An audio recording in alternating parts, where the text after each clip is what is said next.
Instructions for accessing subtitles in a language other than English are included on our board meetings webpage as well as in the description below. Instrucciones para acceder a los subtítulos en un idioma que no sea el inglés se incluyen en nuestra página web de reuniones de la Junta, así como en la descripción a continuación.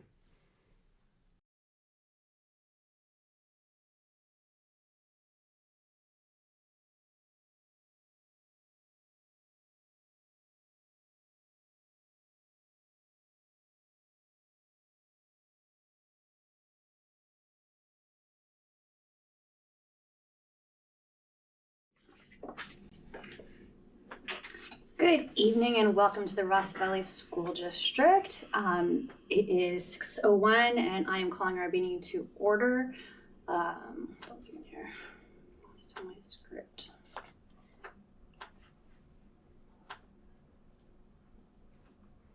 We have 4 trustees present for our meeting today. Myself, Rachel Litwack. We have Chris Landos-Cobb, Anna Marsh, and Daniel Cassidy. And our trustee, Shelley Hamilton, will be joining us shortly. We also have cabinet members present. We have Superintendent Tyler Graff and CBO Chris Carson. Our meeting's being live streamed via YouTube, and the link's on our website and on the agenda. There will be a 60-second delay between the meeting and the YouTube live stream. An audio recording of the meeting will be made available to the public on our district website within 72 hours following the meeting. So, our first item on our agenda today is closed session. I'm going to identify the closed session topics. We have one item here listed: conference with labor negotiators pursuant to Government Code Section 54957.6, all employee groups, CSEA, RVTA, confidential classified, classified management, certificated management. There is no public here for public comments, so I will recess us to closed session at 6:03.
All right, welcome back. It is 6:47 and we are reconvening an open session. Our report out from closed session, we do not have anything to report out. No decisions were voted on. Our next item is procedural items. We have the Pledge of Allegiance and Democratic Reflection. So if you would like to stand and say the pledge with us, please do. I pledge allegiance to the flag of the United States of America and to the republic for which it stands, one nation, under God, indivisible, with liberty and justice for all. Next item is to adopt the agenda and time allocations. Do I have any changes, requests, questions? No, seeing none. I will entertain a motion. I will make a motion to adopt the agenda and time allocations as noted. Second. Motion is second. Chris? Aye. Shelley? Aye. Hannah? Aye. Daniel? Aye. Rachel? Aye. All right, so we have an agenda. Our next item is communication. We have public comment regarding items that are not on the open session agenda. Do you have open session comments? All right, seeing nobody here, I'll move on to correspondence and communication to the board. We have one item there, email exchange. Hopefully everyone had a chance to catch up and read all that. And our next item is announcements by labor unions, CSEA, RVTA. Do you have any representatives here who'd like to speak? Sir, we can't hear you. Sorry, the fan. Oh, so announcements by labor unions, CSEA and RVTA. I don't know if they're here and would like to say anything. Okay, they're good. So we're gonna pass on that. Our next item is E, employee recognition. Welcome and recognition of district staff, newly tenured certificated staff, and employee milestones. So I will turn it over to you. Great.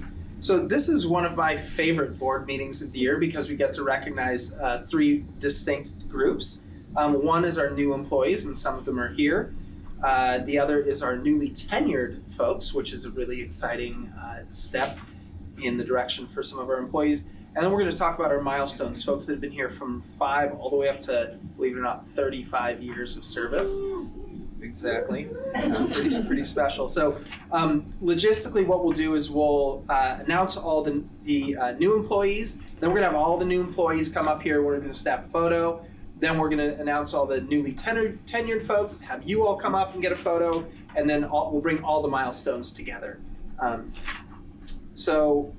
And before we start announcing, I think the new employees will feel this. I think the tenured folks have felt this, and the folks that have been here anywhere between 5 and 35 years certainly have felt this. But this district is a special place to work. It really is. I've been here for just over a year.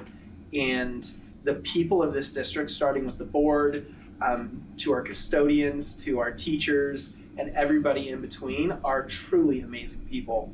And you know, the culture and climate of a workplace matters a lot. It really does. And when you've got a boss who cares about you, or a colleague who is, you know, caring and supportive, it makes the hard work of teaching kids just that much easier. So I hope that everybody feels that, from our newly hired folks to our 35-year vets, that they all feel the love and care that I feel in this district. So we'll start with the Brookside folks and learn a little bit more about their new employees. Hi. I don't think anyone from Brookside is here. We do a back to school night tomorrow, so I think people might be conserving their energy. But we're really excited to welcome Jessica Camino as a new one-to-one aide, Maddie Dowd as a new kindergarten teacher, Carissa Gavin as a new TK aide, Carly Techt is our new 3rd through 5th grade SDC teacher, and Susanna McKehoe is our new health assistant.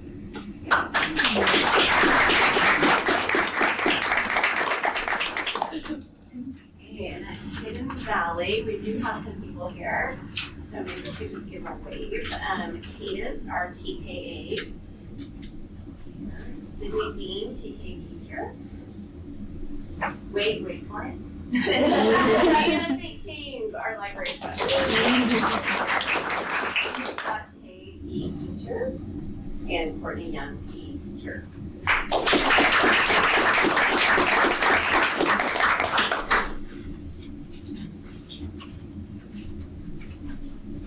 Good evening, thank you. Like Brookside, we have back to school night tomorrow, so I know we're very busy planning for that, and I frankly haven't really surveyed the audience well enough to know who's here. But I would like to recognize that we've got Chelsea Kunda, fourth grade teacher, joining us at Manor, Dana Guberman, TK aide, Colleen McGowan, also kindergarten teacher, and Grace Willens, also kindergarten teacher.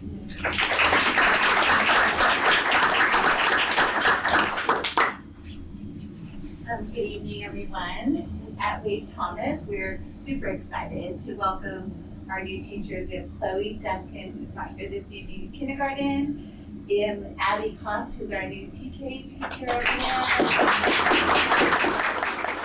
and Arini Karatsabetti, which I'm going to get the name right by the end of the year.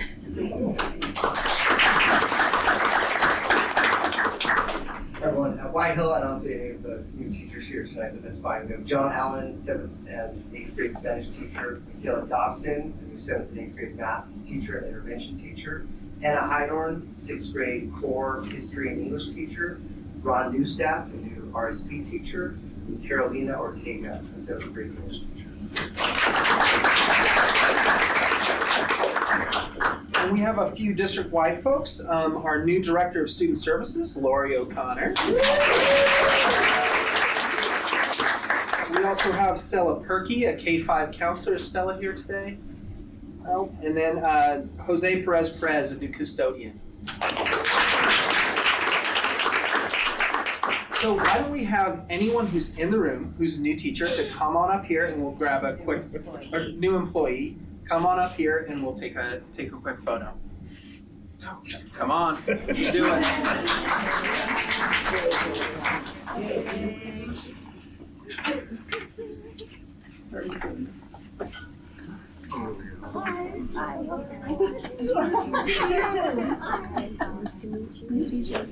Tyler, why don't you get in too? Nah, this is better. This is on the table between us. I know. Do you want to? Let's all go around the front of the table. I'm gonna be in the front no matter what. I'm gonna stand behind you from Paul. Yeah. Actually, I'm in the position. Oh yeah, you're tall. Here we go. 1, 2, 3. Thank you. Great, thank you.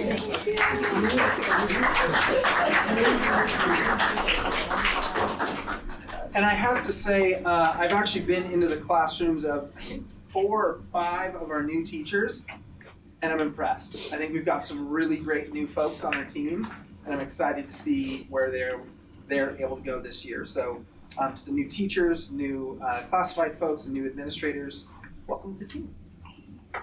Now we're going to talk about some newly tenured folks. So this is folks that have been here the first day of their 3rd year is this year. So that means there's a little bit more job security. We've kind of given them a big green light and a big thumbs up about the quality of their work, and we want to keep them around for as long as possible. So I'm going to start with one of our administrators who's newly tenured, Amanda Wagner.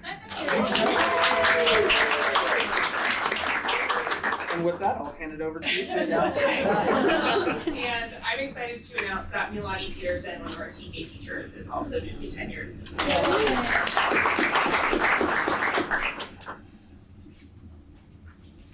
And I am excited to announce that Anna Barnett, our 3rd grade teacher, is newly tenured. As well as Amelia LMI, who is not here this evening.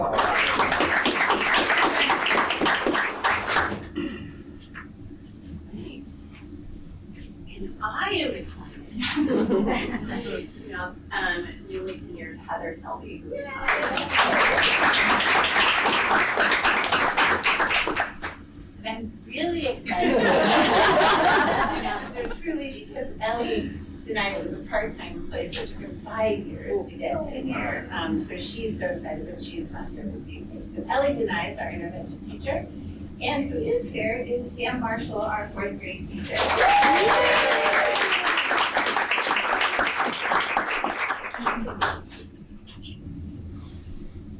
Oh, and Julie, one more.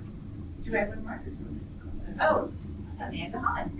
Amanda Hahn, our music teacher, is also being tenured this evening. All right, I think we have 3 tenured folks in the room, so come on up and we'll get another photo with you and the board.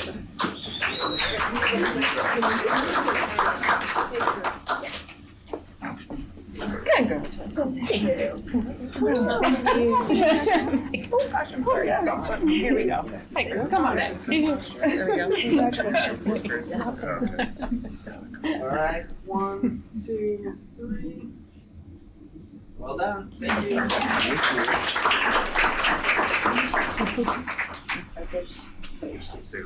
And the next group of folks we have are our milestone folks. So people that have been really committed to the district. And I feel like, I mentioned the culture and climate of the district. That's part of what keeps folks around for a long time. And it also highlights the dedication of the people that have been with us for 5, 10, 15, 20, 25, and 35 years. It's pretty impressive when folks stick around that long. So I'm going to start with folks that have been here for 5 years. First is our CBO, Chris Carson, 5 years.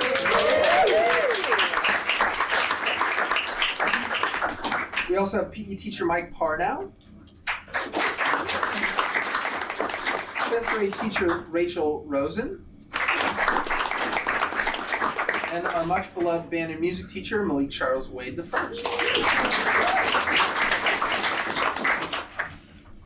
And I have the pleasure of reading off the 10-year service. And first we have Pam Cooney, who is our fiscal services accountant here at the district office. Next we have Erin Hess, 6th grade English History Core at White Hill. Sarah Hom, RSP teacher at Brookside. Krista Hood, 1st grade teacher at Wade Thomas. Angie Kastner, intervention ELD teacher at Hidden Valley. Tracy Robinson, elementary PE teacher at Brookside and Wade Thomas. Joni Sampson, 2nd grade teacher at Hidden Valley. Mark Solario, 1-1-8 at White Hill. Finally, the 10-year service, Jenny Wright, fiscal services accountant at the district.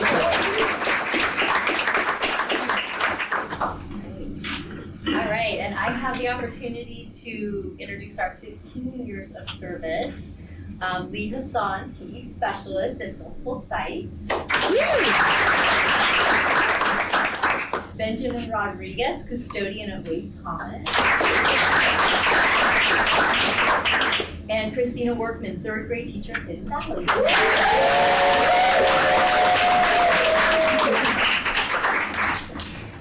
All right, we're moving on to 20 years of service.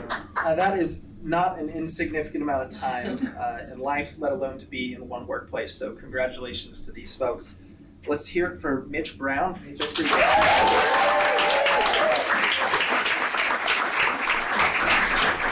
grade. We also have Casey Crawford, one of our grounds maintenance guys. Danielle Diaz. Hooray! Yeah. And my right arm, Teresa Machado, the executive. We also have building manager for Manor, Victor Montoya. And another one of our beloved music teachers, Pete Santucci.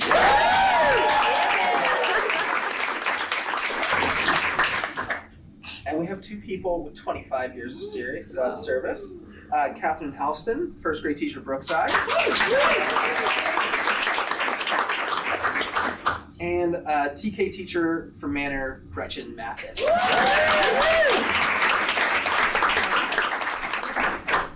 And number 1 on the seniority list, the Assistant Superintendent of Ed Services and my biggest thought partner in the district, the person who keeps our equity work going. Let's give a big round of applause for Julie.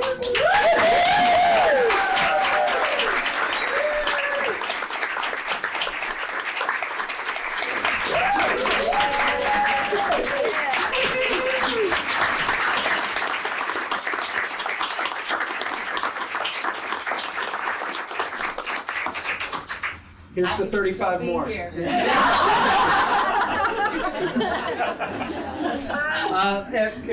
we called your name, come on up. Let's get a big photo of all the folks that have been here.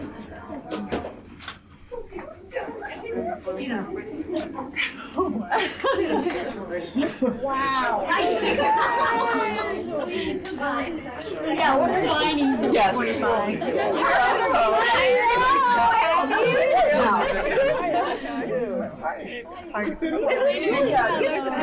25? It's 35. Come on up. Old school.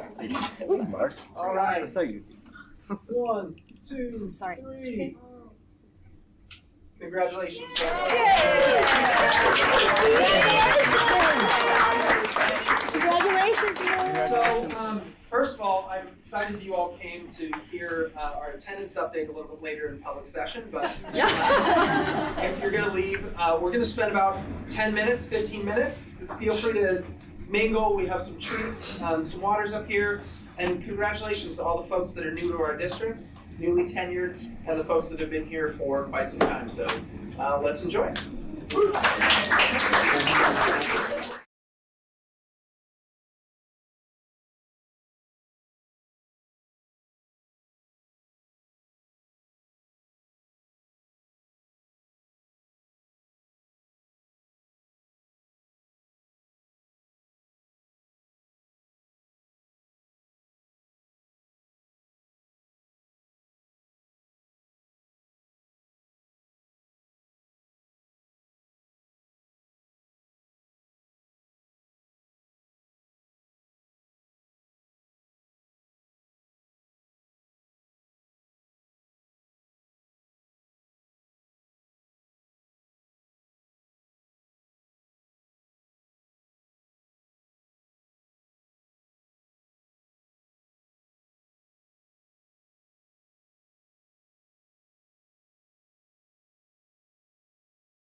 right, and we are back. Thank you for that brief break.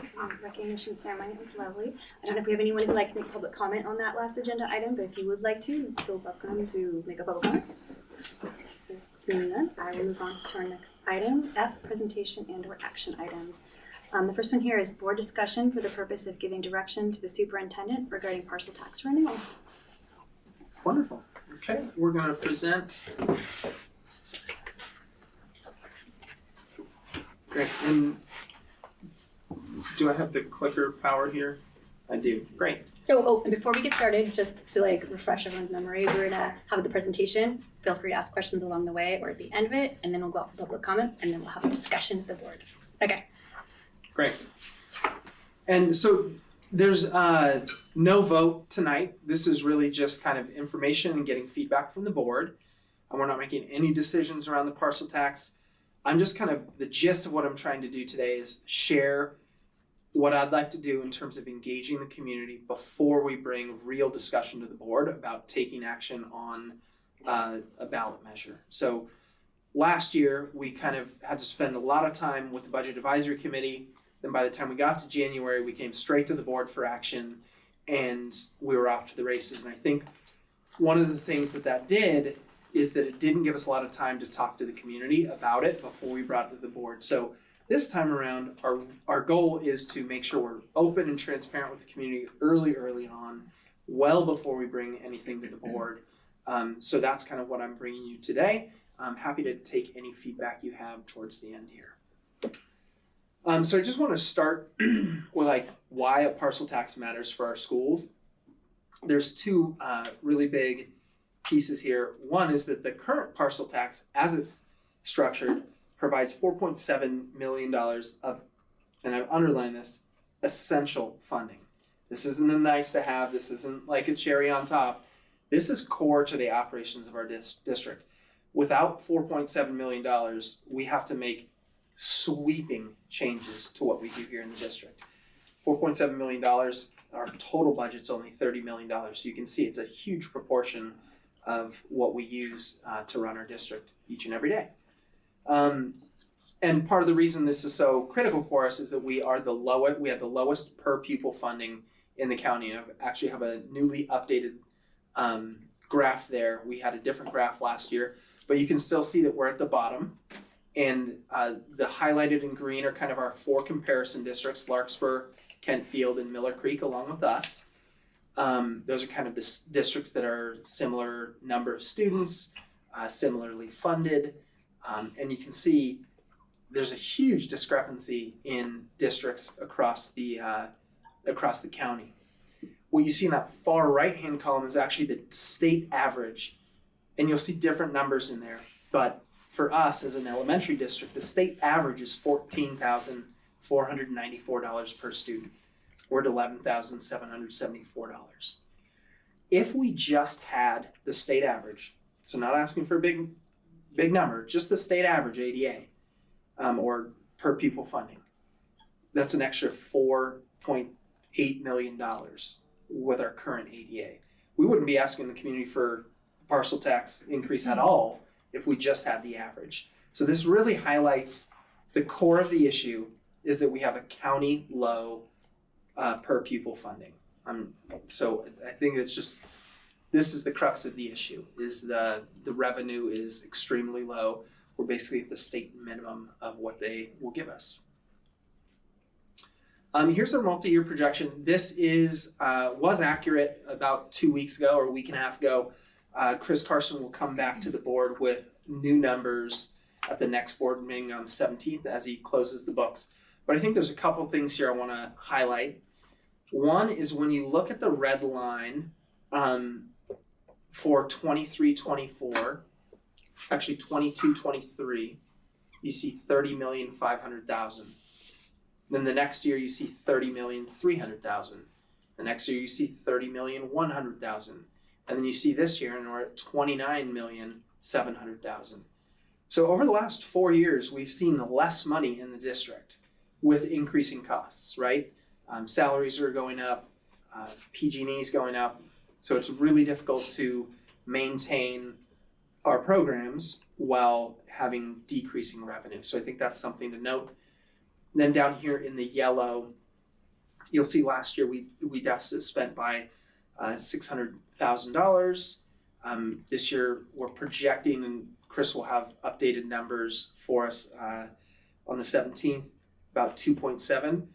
We're going to see that number be right about what that is. So we're not going to see a bunch of money fall out of the budget this year. Chris really tightened the screws on the budget. It's going to be pretty darn close to exactly that number. So that's year one of the fiscal cliff. And you can see in 25-26, another big deficit spending year. So really, last year and this year are the heart of the crisis. Do you have a question there, Rachel? Yeah, so you said this year we're going to have the deficit spending of 2.7, but is it 2.3 for this year? Because we're in 25-26. Thanks for clarifying. Okay, sorry. Chris and I are getting messed up with this because he's closing the books. The 2.7 was for last year. You're going to see the finalized number on the 17th for last year. Okay. That's why I'm kind of Gotcha. interchanging last year and this year. Okay. And then what we're projecting for this year is 2.3. You're correct. Thank you for clarifying. Yeah, great. So all this to say, like, this is the issue, right? It's a revenue issue. We're seeing decreasing revenue over the last 4 years and increasing spending into our reserves. We're spending down our reserves pretty quickly. And we'll talk more about that on the 17th. So that's just kind of the why we need a parcel tax and why we need a parcel tax increase. This is kind of just after the parcel tax didn't pass, Measure E, we hit the ground listening right away.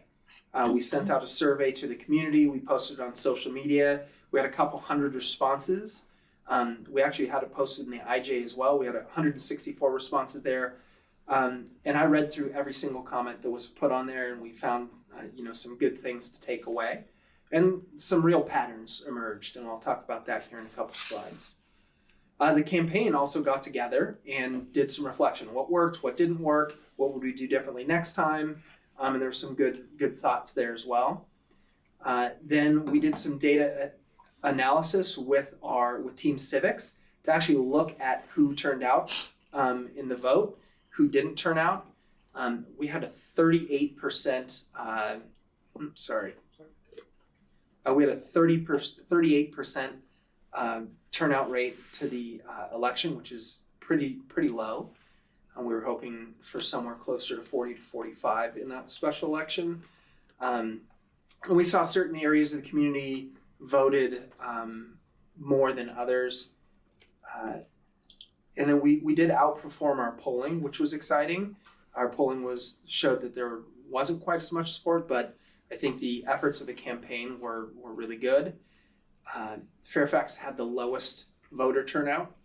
It's most difficult to knock doors there. In my experience, I knocked doors in both San Anselmo and Fairfax, and it's just harder to connect with the Fairfax voter for geographic reasons and fencing and all kinds of things in the neighborhoods. Unincorporated parts of the town had the highest voter turnout and the highest no votes. So the unincorporated parts were kind of the place where we needed to do the most work. And turnout for targeted voters, so those voters that the campaign reached out to had very high yes votes and very high turnout compared to the average person. And I guess a big need is just to engage the non-parents.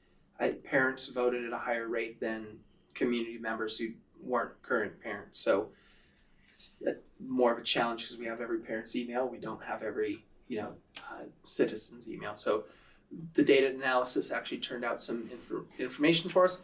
And then we've actually proactively gone out and met with a couple key constituents as well. Coalition Sensible Taxpayers being one, a member of the Chamber of Commerce who was a key player in the discussion as well. And the Chamber had some opinions on the parcel tax as well. So just kind of last year, at the end of the year, we did a lot of reflecting on what worked and what didn't work and what would do different. Do we know about overall parent involvement? If their kids go to Archie or out of private schools, were those parents? I don't have the data on that. I have the RVSD parent data versus the average community member. So we learned some lessons, and here's some of the pluses on the lessons we learned. First and foremost, there was supermajority support, just not 66.7%. We had almost 63% of the community said, yes, we need to increase the parcel tax. We need to pay our teachers, more competitive wages compared to surrounding districts.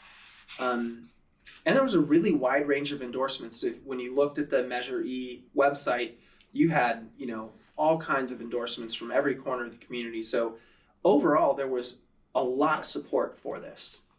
I think in the reflections, most people really understood the need. Those first two slides that I just shared with the county low revenue and, all the challenges with our budget, people know it's not mismanagement, it's not, too much fat in the district, it's literally a revenue issue, and most people understood that. The campaign efforts made a difference.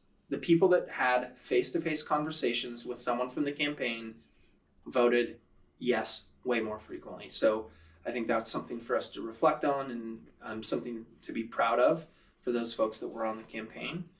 And then maintaining the senior opt-out was like a very clear yes on that. So and the coalition's sensible taxpayers, their sensible tax criteria would argue to maintain the senior opt-out as well.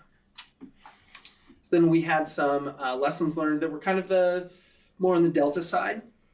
I think the first one that really stood out was federal uncertainty. Ballots hit people's mailbox basically right when the conversation around tariffs started happening. The stock market kind of crashed right around that same time. So there was a lot of uncertainty right when that ballot hit the mailboxes of our community members. Pretty loud and clear, we heard special elections a no-go for us. We felt like it was urgent. We needed to go out and do it right now because this pay issue and the fiscal health of our district is a critical issue that is urgent. So we felt like we needed to go do that, and most folks want us to be on a statewide election.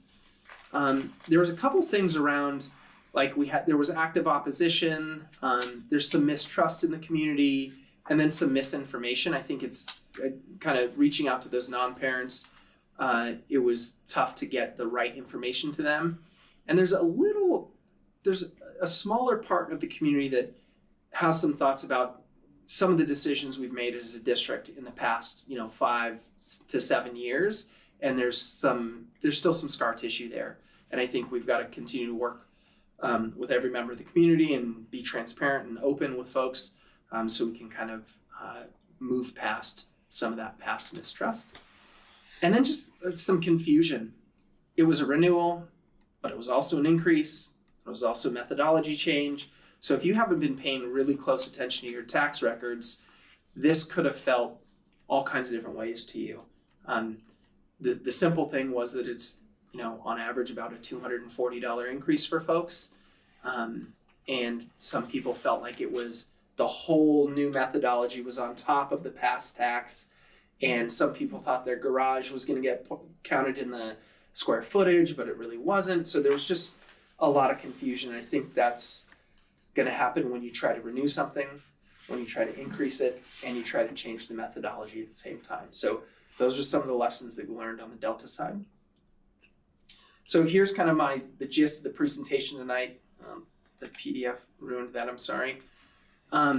We have 2 town halls, and we actually just sent out a flyer to every community member. You should have received that in your mailbox for September 10th and September 25th. It's the exact same town hall, so if you can't make the 10th, come to the 25th. If you can't make the 25th, come to the 10th. It'll essentially be the same presentation. Anyone's welcome to come. Right now I have 9 people that have responded yet that they're coming. My hope is that there's 10 times that many people, and we pack the room and have a really honest, open conversation. The essence of the intention is to collaborate with the community, to be really transparent around our budget. I actually have some of the slides built out for that, and it aligns closely with the budget presentation I did last year. And then we're going to gather some feedback. With the understanding that this almost passed as it is, what would be the tweaks that we'd want to make sure it does pass so that our schools can stay really high quality?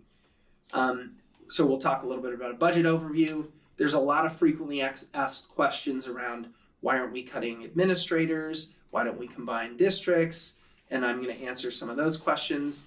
And then we're going to actually have some table talk where everyone talks together about, give me more feedback. What would you do differently? And I'm going to capture as much of that feedback. And then hopefully at the end, allow for some just open-ended Q&A. Then my hope is that in those meetings, a couple leaders kind of start to emerge from the group.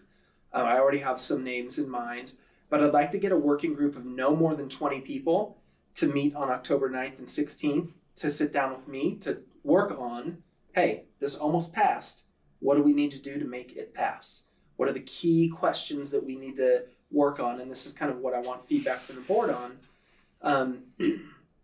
And this working group will be some folks that are like really pro Measure E, that might have been on the committee, that really, endorsed or voted yes. And then some folks that might have voted no and had some misgivings about the approach or the messaging, and we want them on this working group as well. Two of the key questions that I'm thinking of, and I'd love to have input on the board on this, is should we move forward with a per square foot or per parcel? That was one of the pieces in the survey feedback that I got last year that was not clear. The senior opt-out was clear. Almost everyone wanted to do that. The per square foot or per parcel or some combination of that there's some debate there. And then how much of an increase do we need? I would assert that we need a minimum of $3 million, and we went out and asked for the minimum. This was not, one of those huge asks, and then we come way off that ask on the second round. We were transparent with the community. We kind of needed $3 million, and that's what we built the methodology around. So that could be one of the questions that we talk about. Let's see here. So the timeline is September, these two town halls on the 10th and the 25th, right here at the district office, 5:30 to 7 o'clock. October is when I'm going to get that working group of 15 to 20 people together. We'll meet here in this room and really kind of get into the details of things and debate the key questions that the board asks us to answer. And then in December or January, that's where we'll bring, kind of what we found in the working group to the board. They're not making a recommendation to the board. I'm just going to share the data that we discussed, and the board will discuss how they want to answer those questions. And what we'll do in December or January is kind of make the decision of going out for a June 2026 or November 2026 ballot measure. And then in February, once the board votes on that, that's where a campaign committee would get started in the community, and they would kind of run with it, and we would kind of step back at that point. I just want to remind folks that this is the exact slide that I shared last year about what would happen if the ballot measure did not pass. The ballot measure didn't pass. Everything highlighted in yellow has happened. We made $500,000 of cuts. We actually considered deeper cuts, and we cut the counseling services through some budget maneuvering. We cut librarians and kindergarten aides as well, so that went another $200,000 deeper into the budget. We did cut the 5th grade instrumental music. Sorry, that was supposed to be highlighted, not turned yellow because you can't read it. But essentially, YES did fully fund music and art, so that was kind of a cut through the support of the community and YES, the YES Foundation. So that was helpful as well. And then salary increases will stagnate. We're actually going to go back to the union to negotiate in October, and the district doesn't have much to give. So, there's no number on the table right now, but essentially what we said is going to happen, happened. Now, if a parcel tax had passed or does pass in the future, these are kind of some of the considerations that we would have. It's really about maintaining our excellent student programs, our excellent schools. People move to this community because of the quality of the schools and the quality of the teachers. Other things that I would like us to focus on is expanded intervention support for students that might be below grade level in math or in reading. What we're seeing is that the efforts we're making in that area are helping students, and our student achievement data is showing it. More support for our special education program, just to make sure all of our families are getting what they need. Bringing a Spanish-speaking community liaison into the fold so our Spanish-speaking families feel more connected to our schools. Obviously to attract and retain high-quality, diverse staff members. Multi-year settlement agreement with their unions, making our salary schedule more competitive with comparative districts, so not with TAM and Mill Valley, but with Larkspur, Corte Madera, Kent Field, and Miller Creek. And then minimize or eliminate our structural deficit that you saw in earlier slides. And I just want to finish with this piece, because it's not guaranteed that a parcel tax passes at all, like just a straight flat renewal without an increase. It provides $4.7 million of that $30 million budget. It is essential funding, not nice to have funding. It is essential. We still have the lowest per pupil funding, and we have a relatively low parcel tax compared to our comparison districts. Without an increase, so this is an increase to the current parcel tax, we're probably going to need to make deeper cuts, somewhere between $500,000 and $1 million of cuts at the end of this year or the beginning of next year. And those are not like administrator, we've cut all the administrators, and I'll share that in the budget update that I send out in another week or so. This is student programs. This is $1 million of student programs. So counseling, TK, intervention, real significant things that support our students would likely be cut if the parcel tax just didn't have an increase. And if the parcel tax didn't pass at all, and we went without a parcel tax, we would probably have to close 2 elementary schools and likely would fall into state receivership within 2 years. Oakland Unified was in state receivership for over 20 years, just got out of it, and are about to fall right back into it. That's not what this community wants at all, and it's something we need to pay real close attention to. And I know this feels dramatic for me to say, but if we go back to this, that felt dramatic for me to say last year. And we had to do every one of them, and we're still really tight on the budget. So when I talk about these things in the right-hand side of this column, or in this slide, those seem really, really dramatic. And that first one with $500,000 to $1 million cuts, that's like kind of the bare minimum that we would need to do. And then if we didn't have a parcel tax at all, that's actually what we would have to do. There would be 2 elementary schools that have portable buildings on the yards and would have to close 2 of our schools at a minimum. So I hate to be dramatic and the bearer of bad news and, be pessimistic here, but I want the community to know exactly what will happen if we don't get an increase or if we don't have a parcel tax at all. So that's kind of the end of the presentation. Again, a reminder to the board that the gist of what I'm asking for is in these town halls or in this working group, what are the key questions you want me to try to get more data on so you all can make the decision in December or January about timeline and structure of the next parcel tax. Happy to take any feedback or questions you all have.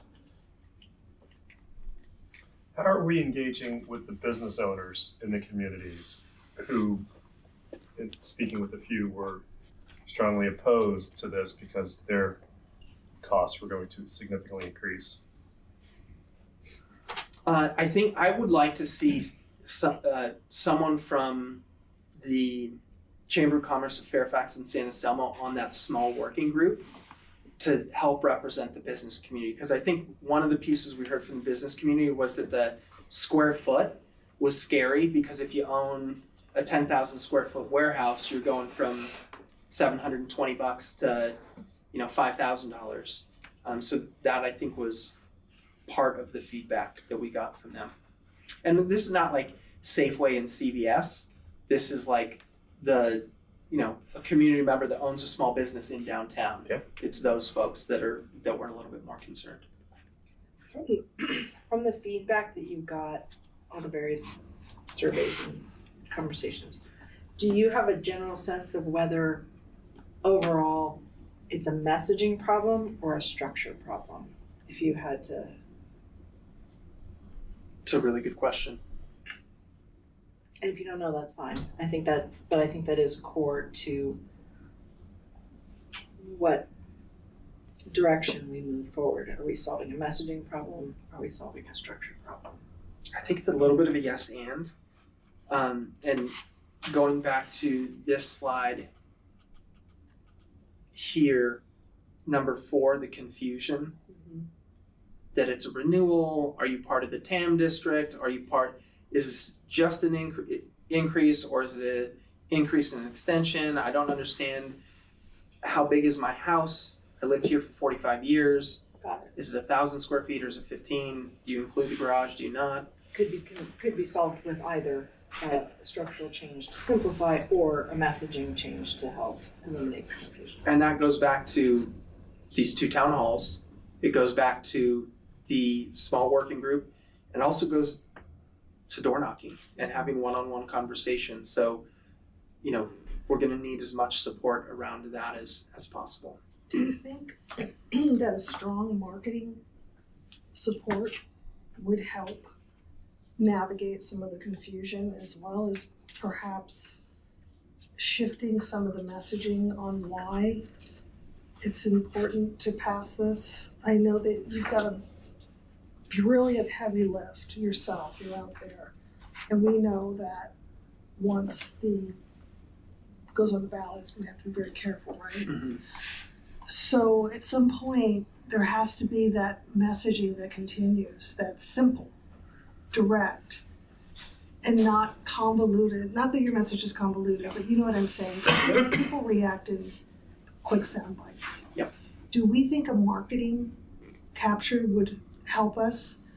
And I know that we don't want to spend money in that direction. We have gotten people that have stepped forward and said they would do that. I think once the campaign gets started, having, the campaign will need to do some fundraising and do some messaging, and that's the word of mouth. It's the,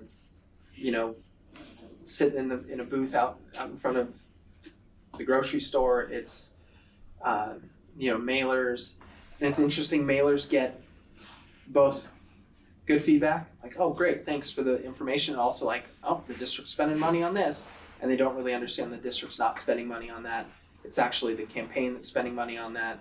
And so I think it can go either way. But the simplicity of the message matters a ton. Mm-hmm. I agree with you. What was your sense, or from the survey? What was the majority for per parcel or square foot? There wasn't a majority on that. Let me see if I can find it really quick. It was almost like in the 30% on per square foot, per parcel, and like per square foot with a cap. So all 3 of those options were kind of like, you could do a coin flip, and depending on the community member, they would vote differently. From the feedback, do you get a sense that community members understand, and you use the term tight on our budget versus we're deficit spending, we're heading down, we're not just kind of like holding tight on the budget, we're going down. Mm-hmm. Do you get a sense? To me, that's like a big piece of important. I think people think we have more money than we do. Okay. And I think part of that is school district budgets are wildly complex. And, I live and breathe it every day, and it's still complex for me. I think there's confusion about what the TAM district has and what we have, because the TAM district just asked for $1 billion bond a couple years ago, and people assume that because you live in Fairfax and your kid went to Archie 15 or 20 years ago, that it's the same district, but it's not. So I think it goes back to that confusion, and the hard part is having a clear, concise message while giving all the information at the same time. Because there's a lot of misinformation about, the district has the money, or they're paying their administrators too much, or they have too many administrators, or fiscal mismanagement. And, as a new superintendent last year, I dug into all of those questions, and the answer keeps coming back to county low revenue. That's the problem. And the solution is either to change the local control funding formula at the state, which I don't have much control over, and I don't think our two little towns will have that much influence over, or the community steps up and helps to support its schools so the schools stay excellent. And seeing the state average, that was a really compelling piece of data. That this parcel tax would get us up to the state average, whatever the number is. It would get us closer to the state average. So it would actually, if I do the math really quickly here, I think if we were just at the state average, it's actually more than the parcel tax increase that we asked for. Right. So if we just had that average, we wouldn't be asking the community for a parcel tax increase. We'd be asking for a straight extension. But because we are so low here, we kind of need local money to help prop our schools up to maintain the excellence that's there. And the reason that we're not at the state average there is that because of our unduplicated counts of students? It's twofold. It's a good question. So when we're state funded or under LCFF, it's because we have low numbers of low income, EL, homeless or foster youth students, because it's a relatively affluent community. And then when we're community funded or basic aid, it was Prop 13 that's really hit us hard. We have a lot of homes that have been passed down or have a really low property tax basis. And that has a huge impact on us. At one point, I think in the meeting you had mentioned with a special election and the low turnout, that there was just an assumption that like, oh, Fairfax and San Anselmo always support education, so it's not really important for me to go out and vote because it'll obviously pass. There was maybe just a cavalier attitude towards some people who didn't show up to vote, that they just assumed that everybody supported education and it would happen. Was that somewhere in the feedback? What bucket of the feedback would you say that was in? That for me was more in like when I ran into people around the district after the fact, they were kind of like, wow, that was surprising. I didn't think that was not going to pass. Mm-hmm. Because this community does, I mean, you saw it in the data, it's almost 63% of the community voted yes. So the community writ large does back at schools. 66.7 is a high bar. And with low voter turnout, it's very difficult low voter turnout and active opposition, it's very difficult to meet that bar. Right. So I did the math, I actually had it written right in front of me. I should have just looked at my notes. If we had just the average, it's $4.6 million more than what we have right now. We asked for $3 million last year. So it's not only, more than what we asked for, this would solve most of our problems. We would be able to compete salary-wise with the other similar districts. We would be able to, have more intervention, would be able to have more counseling programs, would be able to have a community liaison that speaks Spanish. These things that make our programs as good as they are would just get better. You probably can't answer this question, but it was a question that came across porches, people I talked to, about competition, keeping up with the District Joneses, right? Why do we have so many districts? What is our stance on a long-term solution to combining districts? And I don't particularly know the answer to that, and I wanted to know if we are prepared to talk about that at some point as we start to go forward, because it's almost like we're climbing a scree here, right? Mm-hmm. And at some point, we're gonna fall, right? And the only way to really fix that is a potential solution along those lines. And I just want to understand, what do you think is the right dialogue hors d'oeuvre to put in that mix of questions? I think it's a great question, and I think it comes up all the time. as like the solution. And I think if there were a community-wide approach to combining every elementary school that feeds into the TAM high school district, that might solve the problem, right? That is not the purview of this board. You would have to collaborate with every single elementary district board and the TAM board to make that happen. That would take 2, 3, 4, 5 years to have that happen. And this is an urgent issue. So I think that the urgency thing is one. The other is we're one of the only districts, South Suitland City and Fairfax and San Anselmo are the only 2 districts that have combined. So then if you start going, like, I think it's a surface level argument. Combined districts, easier said than done. It's a multi-year project that would take a monumental effort by the entire community that would be a distraction from teaching and learning. And then if you start getting into the details about, okay, geographically, who's around us? Is Ross gonna wanna, and take a look where Ross is and take a look where ours is. $19,000 for a kid versus $11,000 a kid. Ross probably isn't gonna want to combine. So then you go down the road a little bit more and you go to Kentfield, maybe. Larkspur, Corte Madera, maybe. Santa Fe, maybe. Nicasio or Lagunitas, probably not. So like, and the fact that we are the lowest on this list makes us an unattractive date to the other districts because we don't help them, we only hurt them. So we're not gonna see a district come to us say, hey, let's combine efforts and save on a superintendent.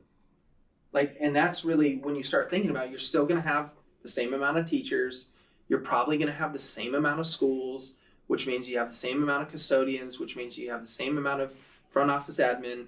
Where you save is you have one less superintendent, and then you might save on, another half a dozen district office classified or administrators, but then you probably add a couple because now your district is bigger. So you're looking at like maybe a $2 million save if you're combining just 2 districts. It's really not the bang for the buck that folks think it is. It's the same conversation when people say, well, why don't you just shut a school down?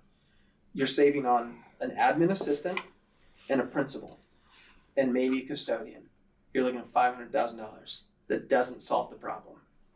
It's what solves the problem is us getting to the average state per pupil funding, or if the community says we want to support our schools and have a parcel tax that keeps our schools running the way they are or improves them. Well, thank you for answering that in such a great way. I think that it's something that needs to be talked about in the way that you just did so that the public is aware of the why we don't do that and what would come of it if we did. And that was very helpful. I really appreciate that. Thank you. For people that are going to the town hall, as far as what to expect, so I see the intention here. What are the goals? I think the goal is one, education, right? If I want folks to come to see our budget, right? So I'm gonna go over in a little bit more detail some of these numbers and some of this and some of our teacher pay comparison. So there's just, it's gonna be, the first part is gonna be kind of like the budget video that I put out last year, a precursor to that. Then the second part is gonna be table talk where community members can say, well, I think they should combine schools. And folks can share other ideas to solve this complex problem. Then I'm gonna go over some frequently asked questions, which will include some of these ones that we're just discussing. And then it's gonna be Q&A. So my hope is at the end of the night, I will have some more data and more feedback from the community about what could help us get a parcel tax increase passed for this district so we can maintain excellence. That's kind of my outcome. That is my outcome. And then I'm gonna take that data from the 10th and 25th and take it to that working group in October. The working group will kind of use that data plus their expertise to kind of answer these 2 kind of guiding questions that I propose here, and any other questions you all want answered. And then I will bring kind of the solutions that the team has for the board to kind of workshop. Just kind of a funnel of, more distilled data until we get to the board level in December or January. Do you have any more questions for Tyler?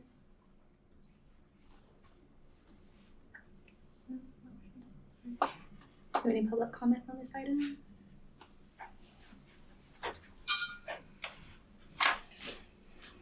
Sorry, you get 3 minutes in a 2.5 minute warning. All right. I was very involved with the last Measure E campaign, and so I think some of the points I'd really want to point out is that when it relates to the question shall ask messaging versus structure, I definitely think it's both. There was a lot of weird information.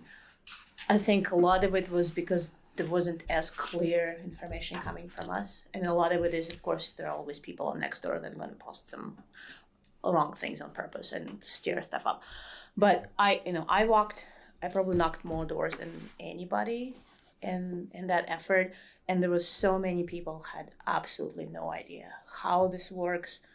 Aren't we being paid by lottery? Like, why is this even like a thing? Like, the community has very little understanding, close to zero understanding how the budget actually works, where the money coming from, where are they going.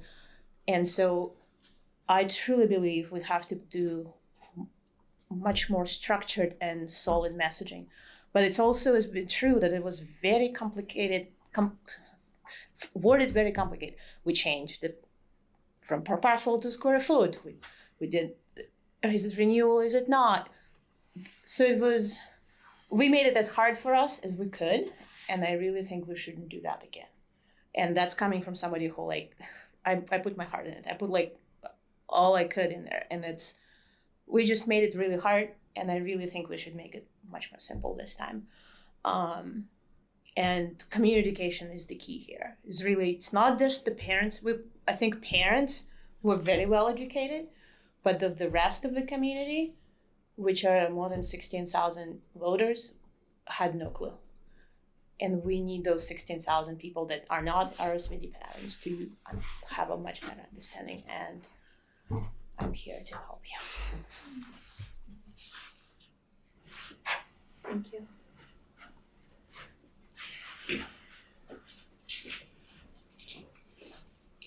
Hey, PJ Pfeffer, Manor Parent.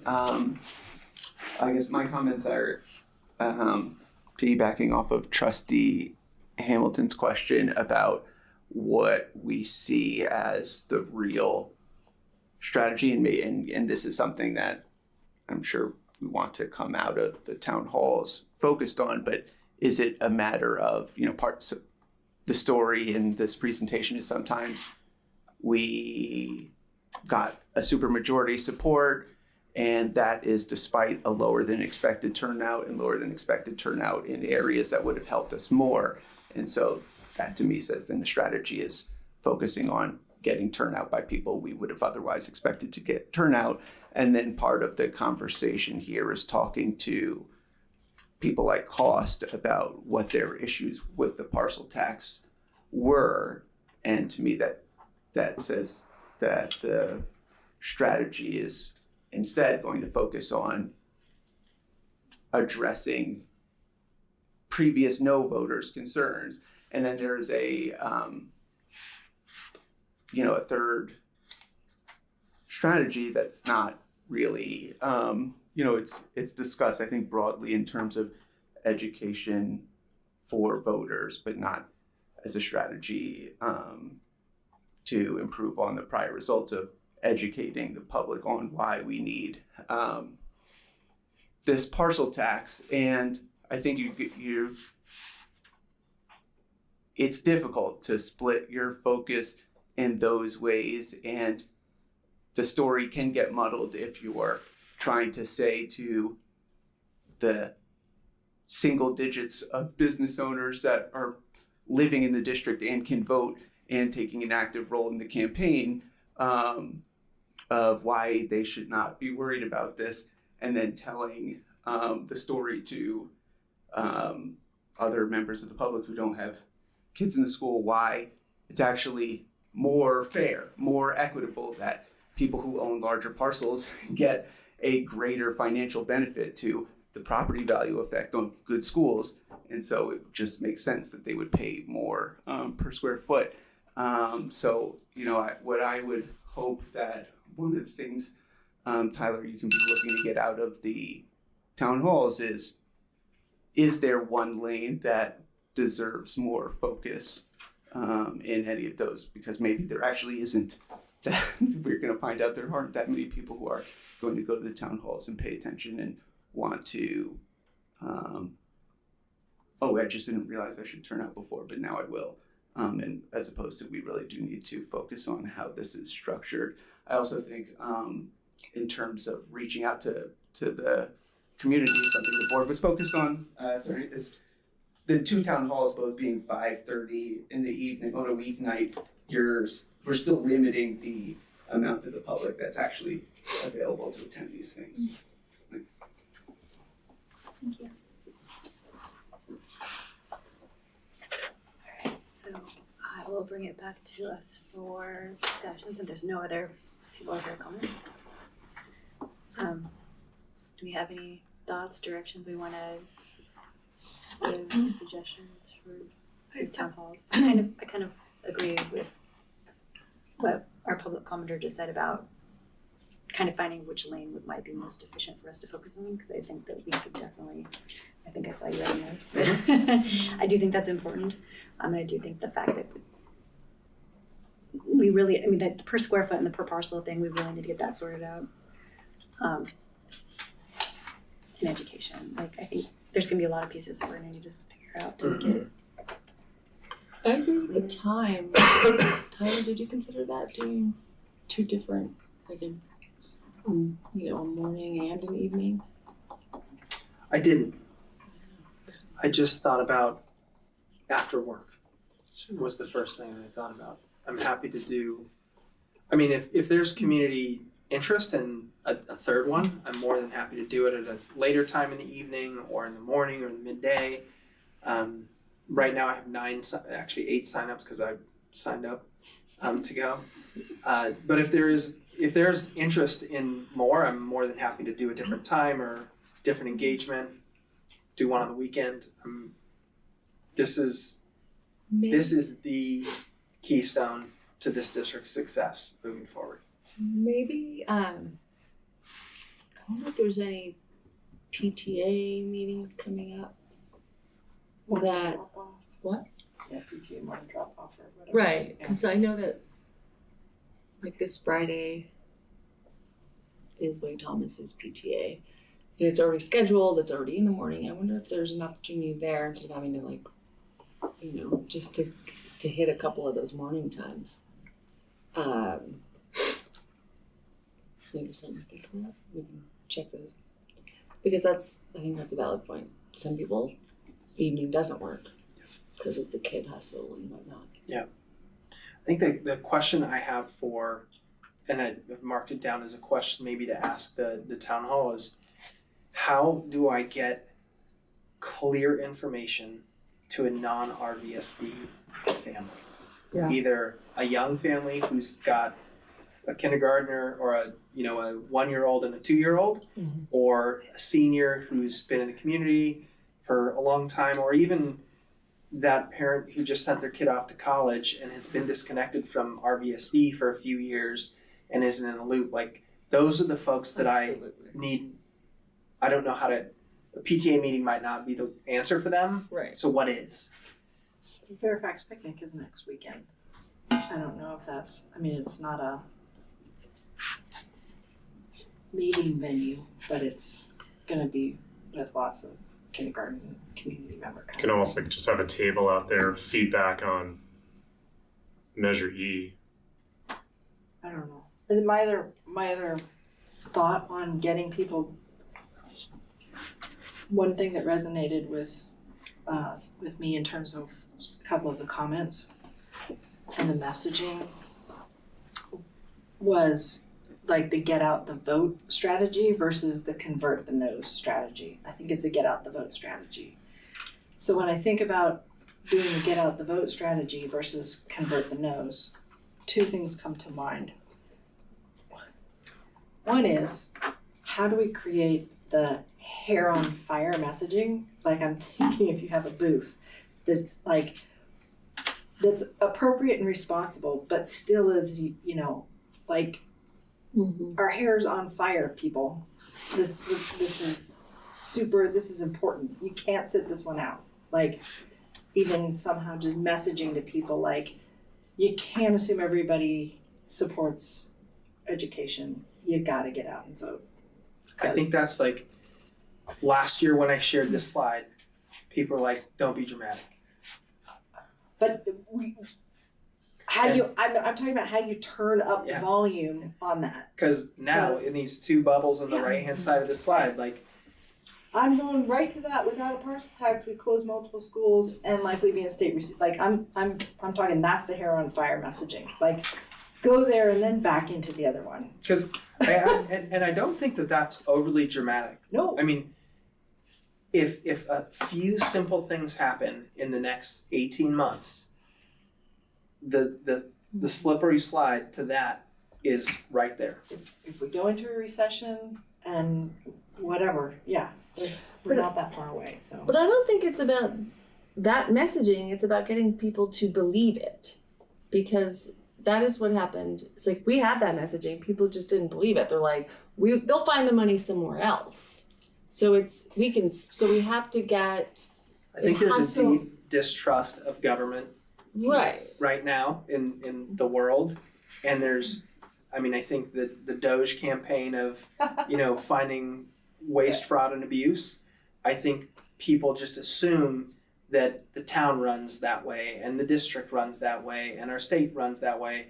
And the reality is, I would say that we do a pretty darn good job in terms of fiscal management, and we run a very efficient district. We have very low revenue and very high student outcomes. That, to me, is an efficient, high-quality system. But if we get any more efficient, the quality of the system will go down. We're at that razor's edge. But again, messaging the quality of the system goes down is different from we're closing multiple schools and going into state receivership. Like, messaging, our budget is we're running on thin margins and a tight budget is different from we are deficit spending and are going to be in the red and go out of business in 2 years. Like, just that kind of really, like, captivate, like, as a district, we will go out of business in 2 years.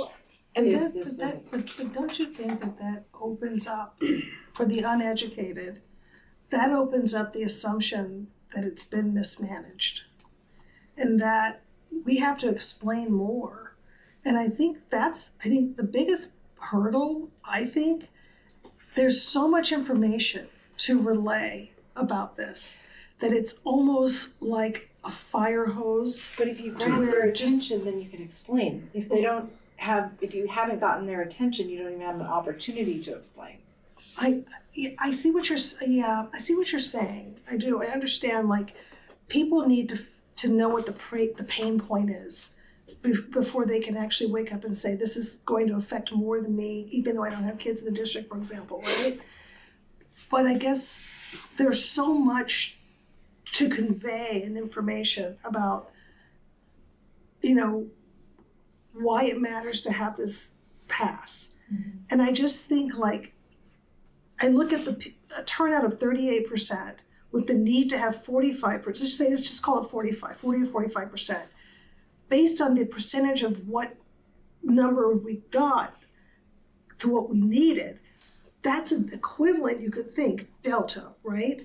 So maybe it's getting the vote out rather than trying to scare the crap out of people so that they're reactionary. Because I do think that if we say we're gonna be taken over, we have to explain ourselves out of a bag of distrust. which I think Tyler was hitting upon.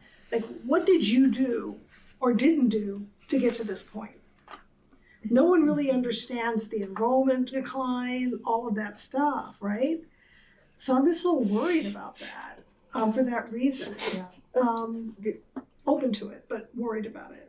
The opposition, as we know, was a big problem. So what's the current status with their relationship?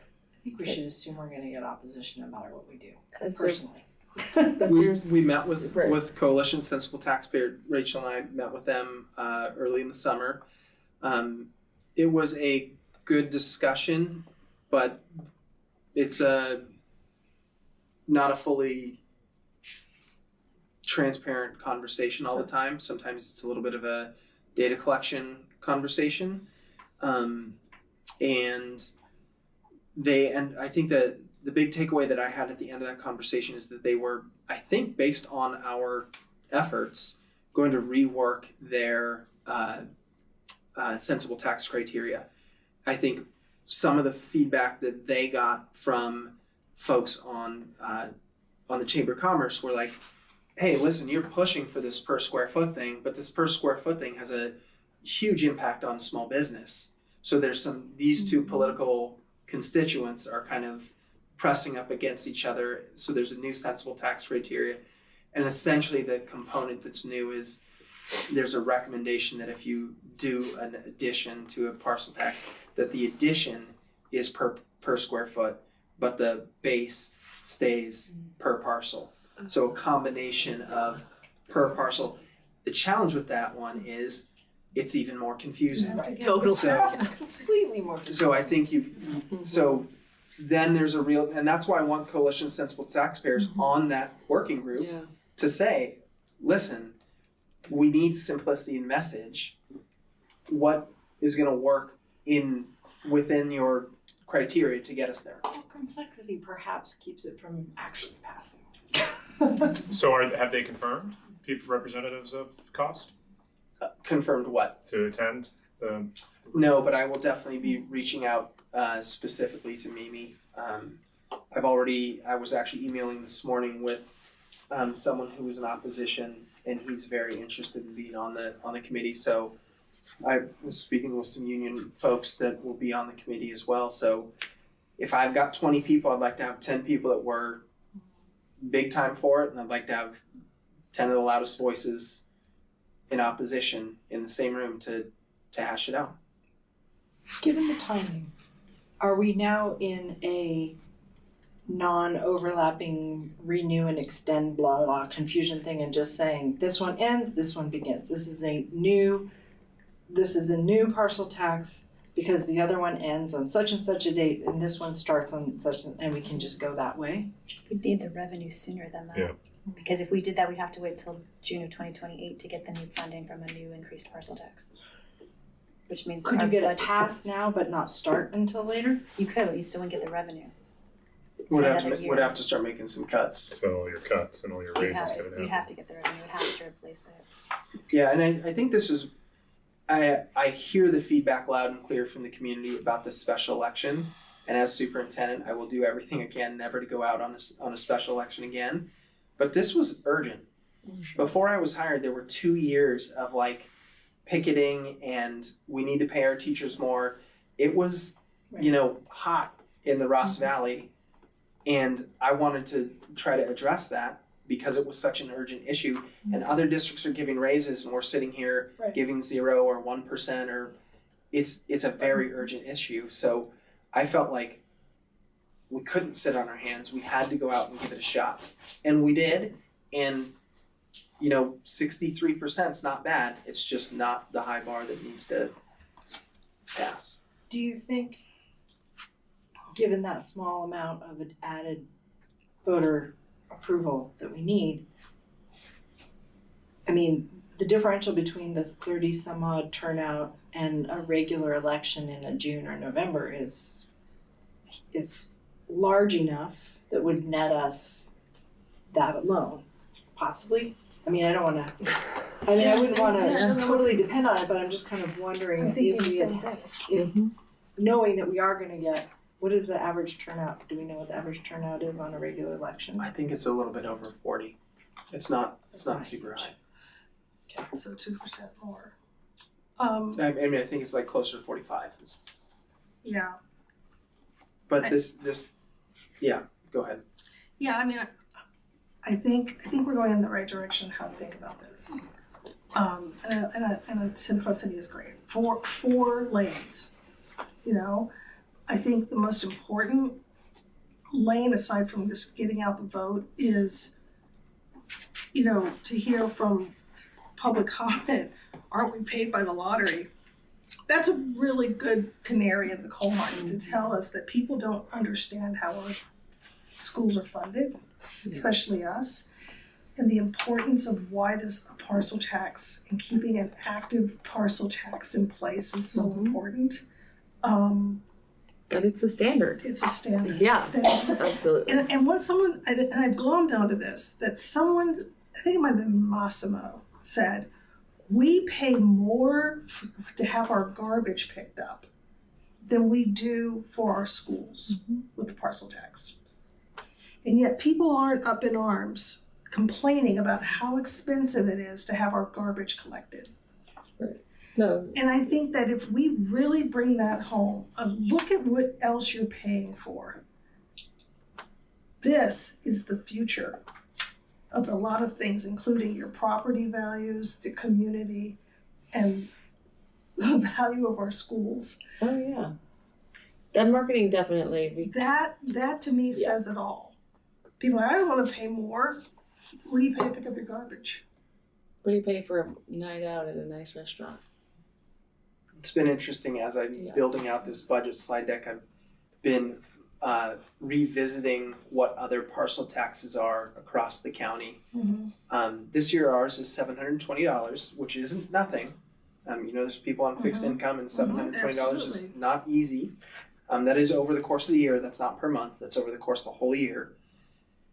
There are quite a few districts that are $1,100, $1,200, $1,700, $1,900.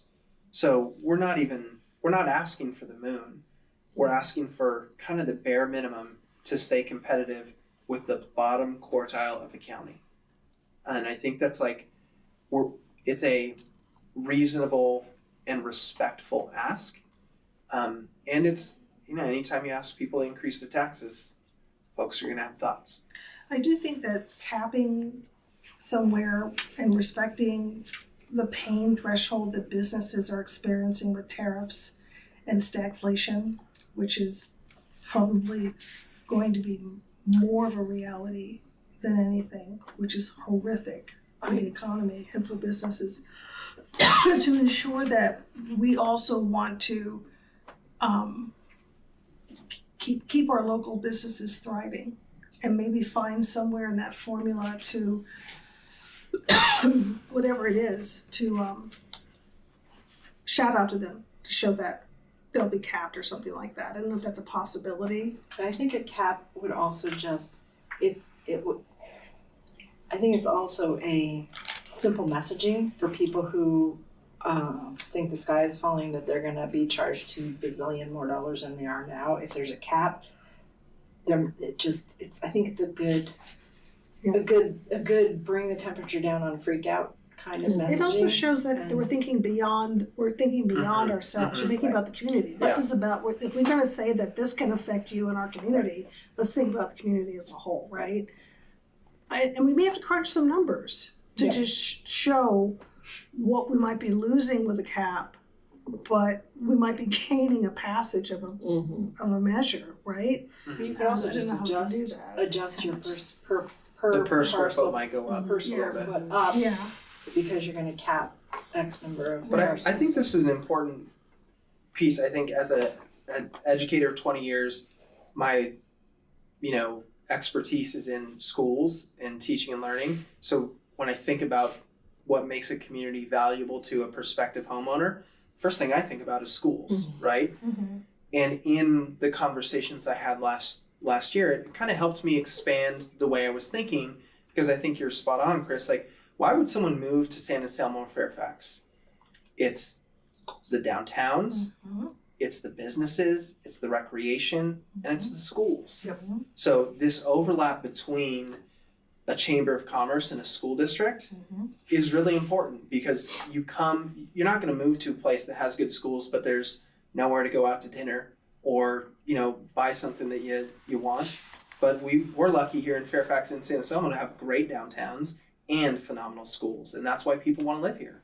Well, the connection too between schools and property tax Yeah. values, because And seeing empty storefronts for, gosh, I mean, when we moved here, if you go past the movie theater, all those empty storefronts that sit there for a long time, or the places that are closing, I think we can really acknowledge that we want to not harm those small businesses that want to thrive here and keep our community the way it is, right? And So, BJ made a good point. Not all of them live in our community too, but they're working here, yeah, right? So that I was thinking, but no, not everybody lives here too, right? So that's interesting from a business owner. Is there a way for us to get in touch with the business owners that have businesses who may not live here? Because they wouldn't have gotten our flyer inviting them to the town hall. Is there a way? I can reach out to both of the Chamber of Commerce and remind them specifically to come. I just want to make sure that we're reaching those business owners, because I know there were some who live in Nevada or San Fel or something and may not have gotten our thing about a town hall, and I would like them to be here because it does impact them. They're right, a lot of concern about rents going up. Yeah. Another thing For I wanted to mention or have thought out at the town halls, which I'm sure you don't really want me to bring up, but the Citizens Initiative idea, I know that cost is against it, but at this point, I know that there are other school districts that are considering doing that because it's 50% plus one versus 66.7. And so I know how high a bar it is to get that off the ground, because you need signatures, you need to have that needs to be fully done by a separate group, not the district at all. That's right. We can't put something on the ballot, it has to come from a separate group. Yeah. And so I would like to know if there is interest in people who are ready to do that work, because it can't be us. Because I know people have asked, why aren't we doing that? And I'm like, it's a big lift. You have to get all those signatures from Fairfax and from San Anselmo. And I don't know if you can do it when there's two different towns involved.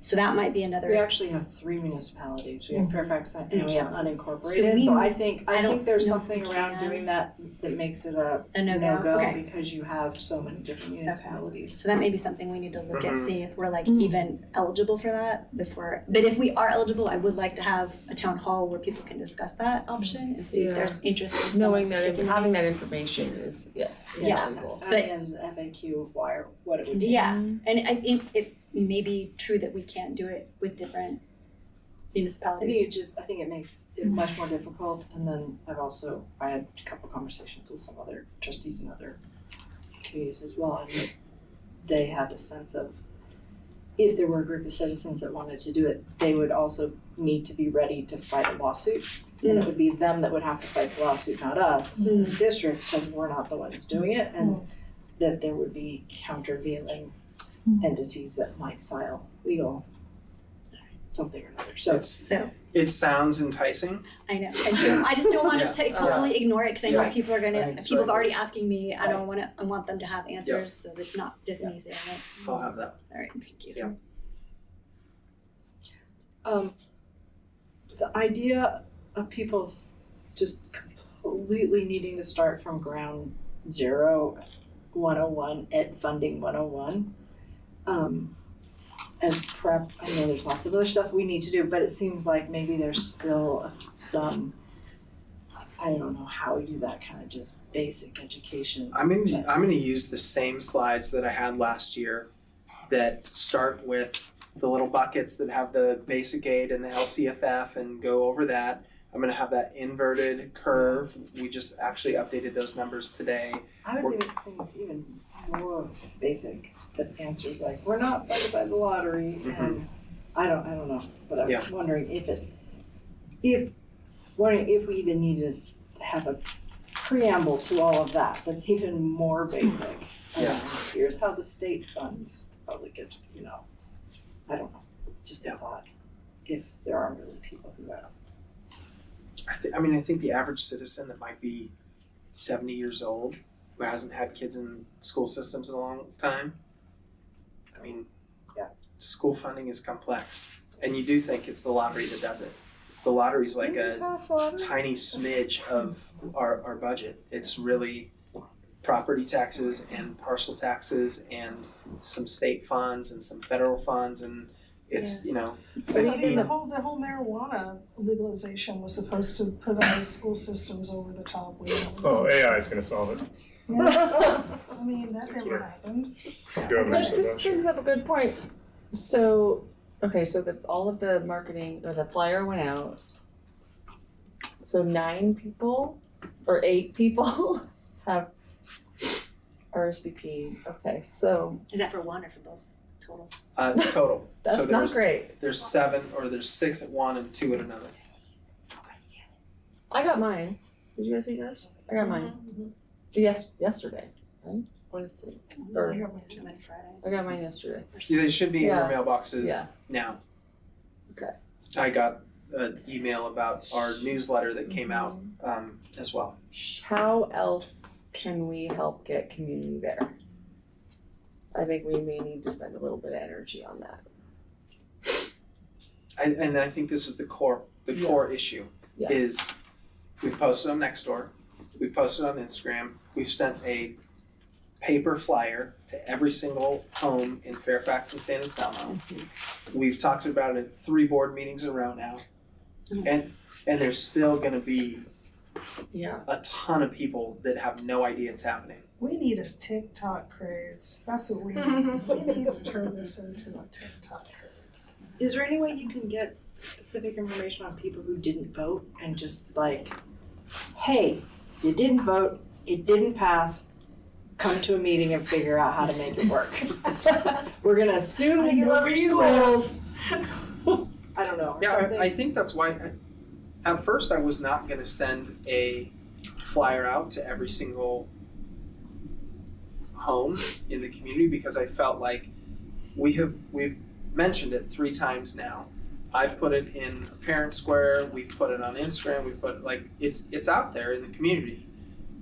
But the thing that I was absolutely astounded by when I was knocking doors last year, not on the clock, was the number of people that are between 70 and 90 years old in this community. They're not on Instagram, they're not on Nextdoor. They get the paper flyer, they might not know what it is or it's stuck in something else and they just throw it out. So how do I get to those folks? Because it's a huge part of our, when I looked at the data from Team Civics, the overwhelming majority of people that voted in the election were people that were 50 and above. So that tells me that it's mostly, parents that have kids in high school or potentially long gone. Did you reach out to the Sleepy Hollow Homeowners Association? I can't. Would that be a good path? They reposted it on their Instagram. Okay. So I wonder if they'd send it. I I wonder wonder if if on they'd Instagram necessarily. Yeah. I wonder if they'd send out to all the members. Yeah, that'd be Send an email out. something. That would be great. Yeah, maybe. And the other thought I had is like the Fairfax and San Anselmo seniors group that they have that I think Shelley went to for Measure E. The senior group that's Fairfax. That one might be tough because they are pretty anti-politics. But this is a town hall. We're getting information. Yeah. We're not pushing anything. We're asking for their help. Yeah. I mean, if it was really just an education funding 101. Well, it's a town hall. Like we're gonna ask them for their thoughts. Well, I wonder if we could ask them to send it on their listserv. No, they don't.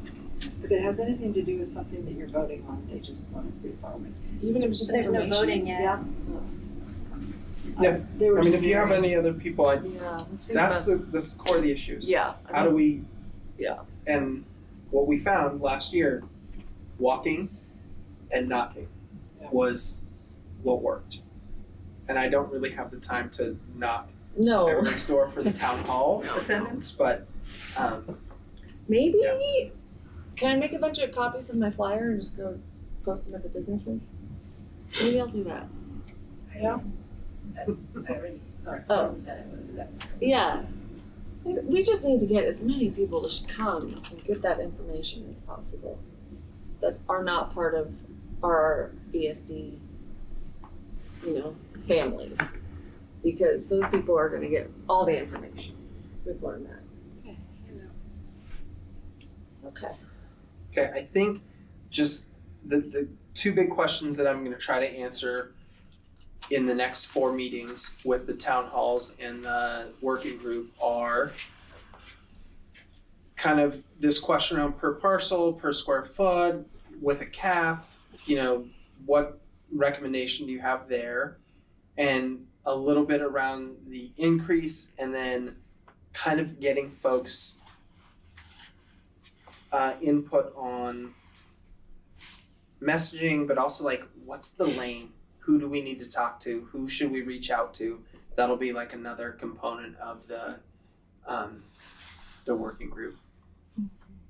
Remind me too, this next ballot we're looking to go on is the general election In for Congress and in December or January, you all will make a decision to either go out for the June 2nd election, or a November of 2026 election.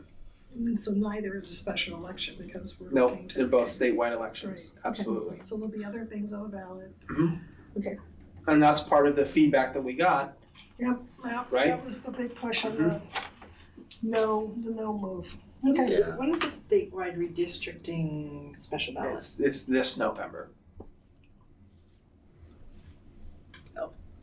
Newsom's. That might We be, already missed the deadline for that For that one. that'll be an interesting election. Mm. Okay, Okay, thank you for the input and Thank you. feedback, I appreciate it. Thank you for your work. Yes. Thank you for your service. All right, with that, I'll move us on to our next item, which is enrollment update. This one will be really quick.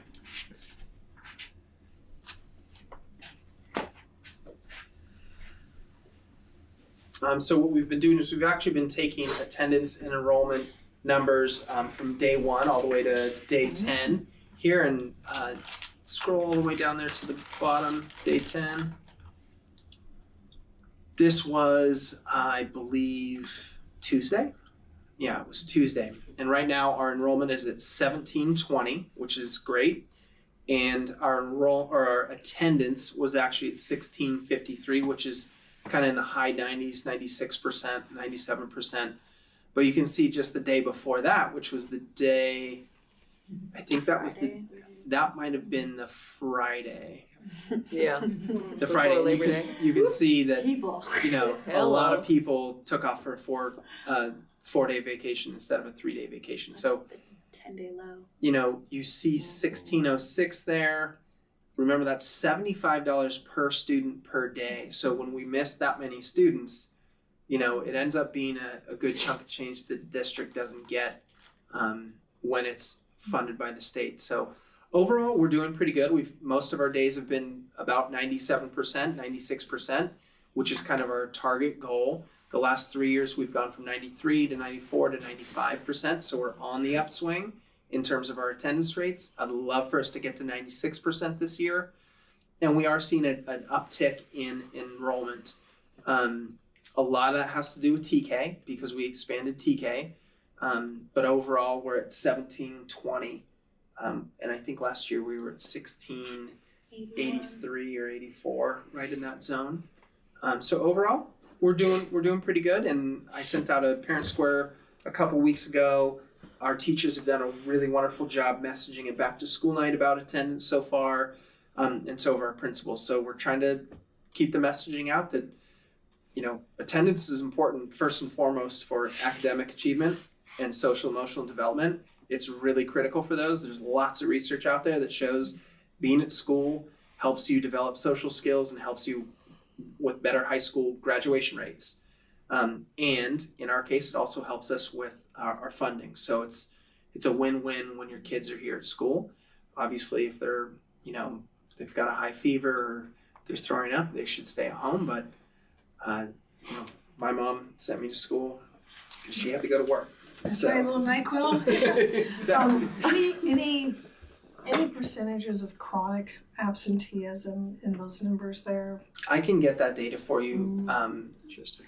based on last year's numbers. So at the next time I do an enrollment update, I'll let you know where our chronic absenteeism rates are. And for the public, chronic absenteeism is 10% of the total school year. So it's you've missed 18 days or more of the entire school year. So you miss 18 days, it's over 3 weeks of school. You add that up over 12, 13 years of schooling, you're missing almost half a year. So it's going to be harder to graduate high school. Yeah. Is there a policy about if you've missed so many days that then principal or somebody like actually calls and checks in? There is, right? Yes. And how many days is it? I think we do it at 3, and then again at like 10. We have, I can bring that too if you all. Oh, I'm just curious where I could read it on my own. Yeah, last year we updated all of there was a time there where we were trying to be really sensitive to families, especially during the pandemic, where we weren't really sending out the attendance letters if your kid had missed 3 or 4 or 5 days. Last year we updated them to be a little bit softer message, and we started doing what's called SARB, S-A-R-B, which is basically a meeting between the parent and the district to say, hey, how can we support you? What do you need to get your kid to school? Lori's actually been working on that, making that even better this year. So the processes are in place. If your kid is out of school a lot, we've got supports, we've got communication. And usually what you find is the kids that are missing 18, 20, 30, 40, 50 days of school, there's really complex issues going at home. And it's a tough support for sure. Okay.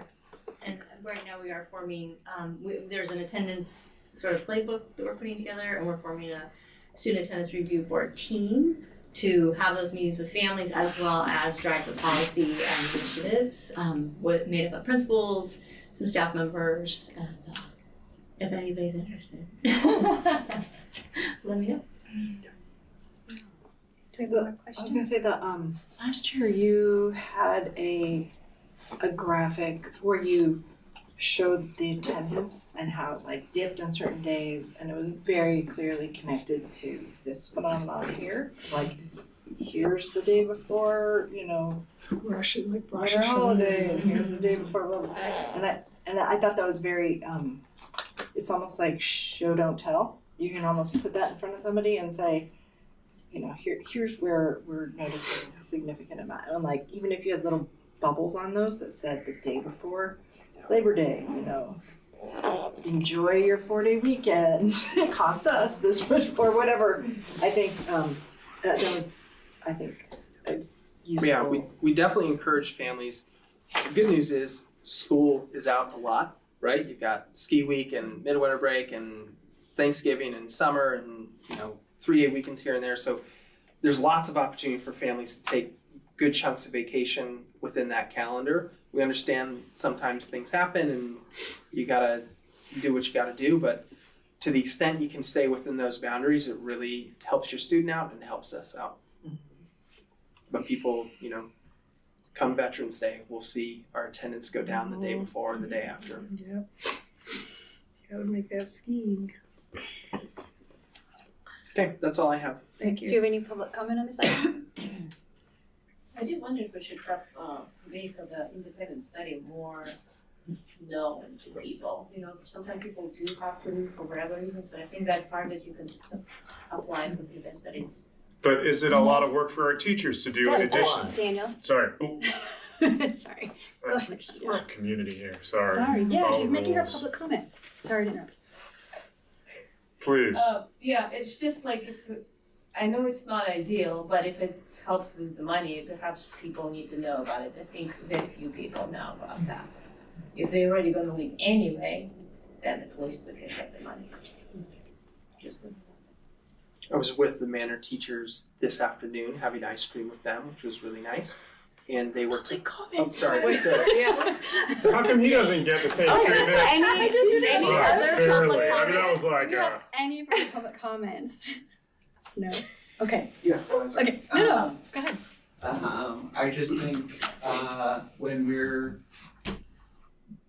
showing this information, I think this, does not hurt to use every opportunity to show the funding disparities given our prior topic. And, this is something that Trustee Cassidy mentioned before when talking about our per pupil funding and our enrollment. And you can see if you have the per funding and the per pupil funding difference and the enrollment difference, you can show like how many hundreds of thousands of dollars or millions of dollars difference it actually makes in our budget. And here, I think not just comparing to California is helpful, but we're like maybe 60% of the national average for elementary school per pupil funding, and we're in like the top 2% in terms of household income and wealth. So you think that maybe we should be in the top 2% of per pupil funding. But to the extent that people have trouble seeing, it's $11,000 per pupil spending versus this. And when you have the chance to say, hey, at this enrollment, here's how much funding, if we keep this up, it's X millions of dollars. And if we drop down even just a little bit, it's that much less. In our partial test, we're just trying to get $3 million. So I think using all the different avenues to hammer home the issue. Now we can discuss. Can I say something? Yes, sorry. Go ahead. Both of my children's teachers at back to school, they both talked about independent study. What time is it? Yes, about independent study, and did say it is a lot of work for them. We're happy to do it with 10 days notice. That's a district policy, is what they had said. 10 days notice. Otherwise, we will not do it. It is a lot of work for us, and so that was great for all the parents to hear that, because it's 3 or more days, right? So I don't know if all the teachers did that, but both of mine did, which was good. I will say I have utilized the independent study. We took our kids out of school, part of homeschooling for us, and they were working 2 hours a day, 3 hours a day on their work. Yeah, I think it's supposed to be 4. And they right? And people that we were traveling with were like, "What are your kids doing? Aren't you on vacation?" And it was a lot of work. We had to complete the assignments. And from my understanding, it's a lot of work for the teachers, and some of the kids don't actually do the work. Right. And so it puts the teachers in a very precarious situation because the parents aren't dedicating the time to make sure their kids are completing it. Mm-hmm. So what happens is they're counted, but the teachers don't have the product to demonstrate that the not counting them absent is met. So it puts them in a tough situation. And there is I've streamlined it previously, so I'm gonna work on that. Oh, great, So thank you. takes the teacher out of the loop. And also the new law says that we can do 1 to 15 days in one school year. Oh, fantastic. So you could do 1 day. surprise. Yeah, I That's think great. we made our decision though as a district to do that. there is, the lift for teachers is really pretty It is high, high. and it really is like, it rests on the teacher's shoulders to put all of this together, and heck, they're learning a new curriculum right now, like spending an hour is not an hour they have. Yeah. For sure. It's one of those things where too, like last year, my child was out and we pulled her out for something that we had to travel for. I just donated $75 for every day she was out to Yes, because it was like it comes back to the district. Hey. So that's what I've been telling people. Clever. Like, if you have to do this, donate to Yes, $75 per day your kid is out per child. I mean, because it's. I had a cabinet member, colleague of mine in another district who would go out on a 1-week vacation with their children, and they knew that it was an impact to the school district, so they just cut a check to the school district for the amount, so it was a wash. What's the data on the independent study fulfilling the actual learning? Like, is that Well, that someone must It's have not a replacement right? for what happens in the class. I mean, the way that we deliver instruction is not a lot, a set of worksheets and, Right. you know, press play on Khan Academy, you know, although those are fine tools. So no, it's, you know, and it depends to some degree on the kid. If it's a kid who's, you know, falling a little bit behind, it's a really big deal if they're out. Yeah, I don't think our For all community. kids. I don't think in our community it would be great to just advertise to donate. I think that might be the wrong message. And the reality is, the number one thing, if we didn't have funding issues, the number one thing I would be talking about with attendance, social emotional development, academic achievement. And independent study doesn't solve for those problems. It does solve for the funding piece, but it doesn't solve for those. And an interesting thing that came up in the research when I was writing my parent score about this a couple weeks ago was that actually it slows down the rhythm of the classroom. So if a teacher is teaching content and a kid's out for 2 days, that kid, the teacher's got to do something different with that student in that moment to get them back up to speed with the rest of the colleagues, or the rest of the students. So it's just it makes things clunky for the teacher too. Sure. So for me, it's about academic achievement, and it's about developing the social emotional skills you need. And you know, if you've got to go, fill out the independent study, or schedule the stuff during the holidays. We also have special education students that miss out on services. Which Absolutely. Is really. Yeah. That's it. Okay. Moving us along, our next item is recommended ratification of the agreement with the Marin branch of the YMCA of San Francisco to provide extended learning opportunities (ELOP) services at Ross Valley School District sites for the 2025-26 school year. This one should be pretty quick. This is just a continuation of the ELOP program that provides children that are unduplicated students for after school, and also 30 days worth of intercession. So the YMCA offers that to those students free of charge. This is at White Hill as well? It's supposed to go through 6th grade. We always advertise for 6th grade, but we have not had any takers to date. Okay. So. Any questions for Chris? Do you need an approval or vote on this? Yes, we do, but we need to go out for public comment. Okay. Do we have any public comment on this item? No? Okay, so seeing none, do we have any discussion up here for the board? I'm just glad that we have like a good partner to provide these services, because I know it can be challenging for us to try and stop it. So I am grateful that the YMCA is willing to work with us. It's great, especially great for the younger kids. They love it. Any further discussion? If not, I'll entertain a motion. I'll make a motion to that we ratify the agreement with the Marin branch of the YMCA, San Francisco. I will second. All right, so I've got Daniel. Aye. Was that you, Anna? What? Was that you who just? Yeah, okay. second it? Yeah. Okay. What's your vote? Sorry. Aye. Okay. Shelley? Aye. Chris? Aye. And Rachel? Aye. All right, so our next item is consent actions. Do we have anything that anybody wanted to pull out for discussion? No? Do we have any public comment on these items? No? Okay. Any discussion up here for? Disapproval of declaration of surplus is the same thing that comes every year, right? I remember this last year, this time. Yes, Yeah, it it's is. just- Okay. I think I asked that same question every year. It's all right, I look forward to hearing it next year. I will make sure I don't let you down. All right, I'll entertain a motion to approve consent if there's no further discussion. I'll make a motion to approve consent actions G1 and 2. Have a second?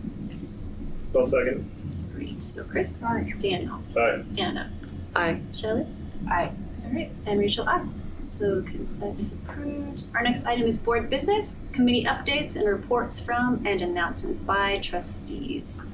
So this isn't for discussion, it's just to report out what you've been to or you are attending or not, school district related. District related. Yeah, district related. I did all my training. Cool. Training? Did all my Oh, I'm still one left. Good job. I haven't done that yet.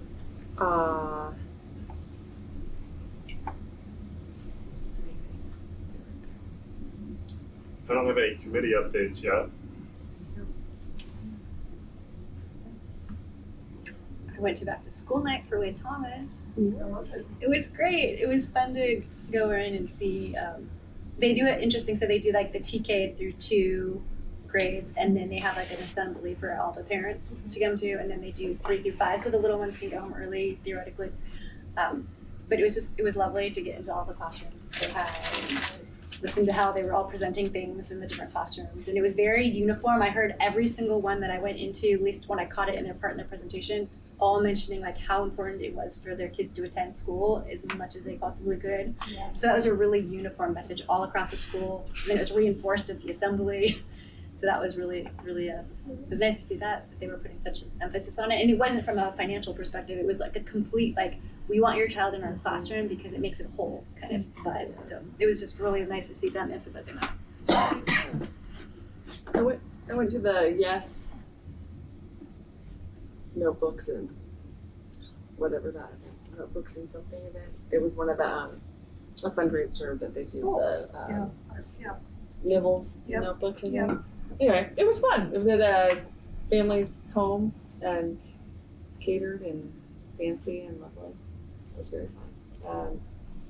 Yeah, those events are amazing. I think Yes is always looking for more people to host. So I was at Brookside today, and I almost felt like I was stepping on some of the kindergarteners and the TKs. They were so tiny. So adorable. So it's so good, and everybody's super excited about their buddies. Right? Who's going to be the big buddies, and the little buddies are excited to meet their big buddies, and the second graders are big buddies this year. A lot of excitement, disappointment among the third graders because they weren't big buddies because we have so many more TK students. oh, it's like second graders, big buddies. Oh yeah, so a lot of the second graders are nervous about being a big buddy because it's a big responsibility. And they're not even third graders. It's fascinating. Right, the whole thing is it's such a Oh, great. my. I can't talk highly enough about that program. It's exceptional on every level. That's so great. Yeah. Any other updates?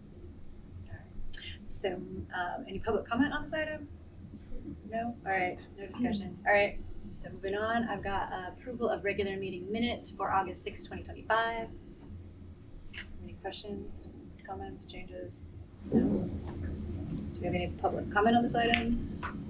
No? All right, any discussion? If not, I'll entertain a motion. I'll make a motion to approve the minutes from August 6th. Do I have a second? I'll second. Great. Anna? Aye. Daniel? Aye. Shelley? I was still nervous. Oh yeah, you weren't there. I don't think I was. Daniel and Chris were out there. Oh. Oh, yeah. Oh yeah. Oh, this is the previous one that we had no. So I take back my motion. You take back your, okay, so rewind. That's right, it was the one with just the 3 of us. Oh, I knew, right. I was right. You I was were like, there. I knew there was one that I wasn't. Which one was that? So who was it that one? You weren't at the So 20th. Daniel and Chris And were I that one. was at Okay. the 6th. Right. Okay, gotcha. All right, so approval of regular meeting minutes for August 6, 2025. Do we have a motion? I'll make a motion. I will second it. So Anna, Aye. Rachel, I, Chris, Abstain. Daniel, Stay. Shelley. Aye. Great. First try. Now that we sorted that one out, okay, who was not at this next one? Shelley was not at this one. Okay, so next item is approval of regular meeting minutes for August 20th, 2025. Do you have any changes, comments, suggestions on this item? Questions? No? Okay. Public comment? None? Or any discussion? No? All right. I will entertain a motion on this one. And I will give you a motion Thank to you. approve the minutes from August 20th. I would like to second those. That meeting minutes. Thank you. Chris? Aye. Daniel? Aye. Shelley? Abstain. Anna? Aye. Rachel, aye. All right, so those are approved as well. Our next item is superintendent cabinet reports. Great. start of school has been engaging, fun, and busy. So Chris and I attended a Big 5 training and discussion around school safety. So we're going to get a group of couple teachers and administrators to go to a training on that, and it's in collaboration with fire and local police, just around like the fire drills and lockdowns and all that stuff, just to make sure we're really tuned up on those trainings. And we have a slide deck that we're going to present at the A-team here coming up around that as well. I went to my first superintendent meeting of the year today, which was nice to be with my colleagues and just kind of hear what's going on in their district and get some advice. I'm starting to work on the budget video, the similar one that I did last year, but updated with new data. Chris and I were working on that this week. I should have that out maybe next Friday at the earliest, if not the Monday following that. If you are a Fairfax or San Anselmo resident, you should have received the parcel tax flyer for the 10th and 25th of this month. And you should have received a newsletter, or you should be receiving a newsletter. We're trying to send those out 2 times a year, not just to our families, but to every member. So like, if you're just a resident, you kind of see that we've got a new lunch program and what our academic achievement looks like and some budget talking points. So we just want to educate the community about our schools and have them be proud of the schools that are in their community. I've done ice cream socials with the White Hill staff and Manor staff. I'm going to do this every year. I did it last year as kind of my learning tour. This year, actually Julia's been with me at both of these, and we just ask for feedback, or any teachers can ask questions and we eat ice cream together. So it's been actually really nice, and we get good feedback from the teachers about what's going on, from like little things to big things to questions that are circulating. And it's one of our attempts to be transparent and approachable. You know, sometimes there are questions that are in a school community and there's a little bit of misunderstanding, and I'm here, just ask me a question and happy to give you the answer. And then I've been to the Wade Thomas back to school night, and I'll be going to Brookside and Manor tomorrow. So excited about those. How about you? Yeah, ditto on a lot of those things. Really enjoying the class visits. We visited Brookside classes, and I was at White Hill last week, and visiting some of the new teachers, but also looking at our new ELA program in action and checking in with teachers. It's definitely a heavy lift. It's a big change, and so I feel super proud and proud of what the work that they're doing, and grateful for just how dedicated our teachers are and their willingness to dive into something that's new and really great for kids. I also this week was able to attend department meetings at White Hill. I attended both math and science. Math was having a really robust conversation about class placement because 7th and 8th grade has that compacted accelerated course. And there's always there's the group of kids that you know are ready for that quick pace, and there's the kids that you know need more time, and there have always been and always will be that band of kids where you can't quite tell which way to go. And so we are always working at getting really good at figuring out the best pathway for each child.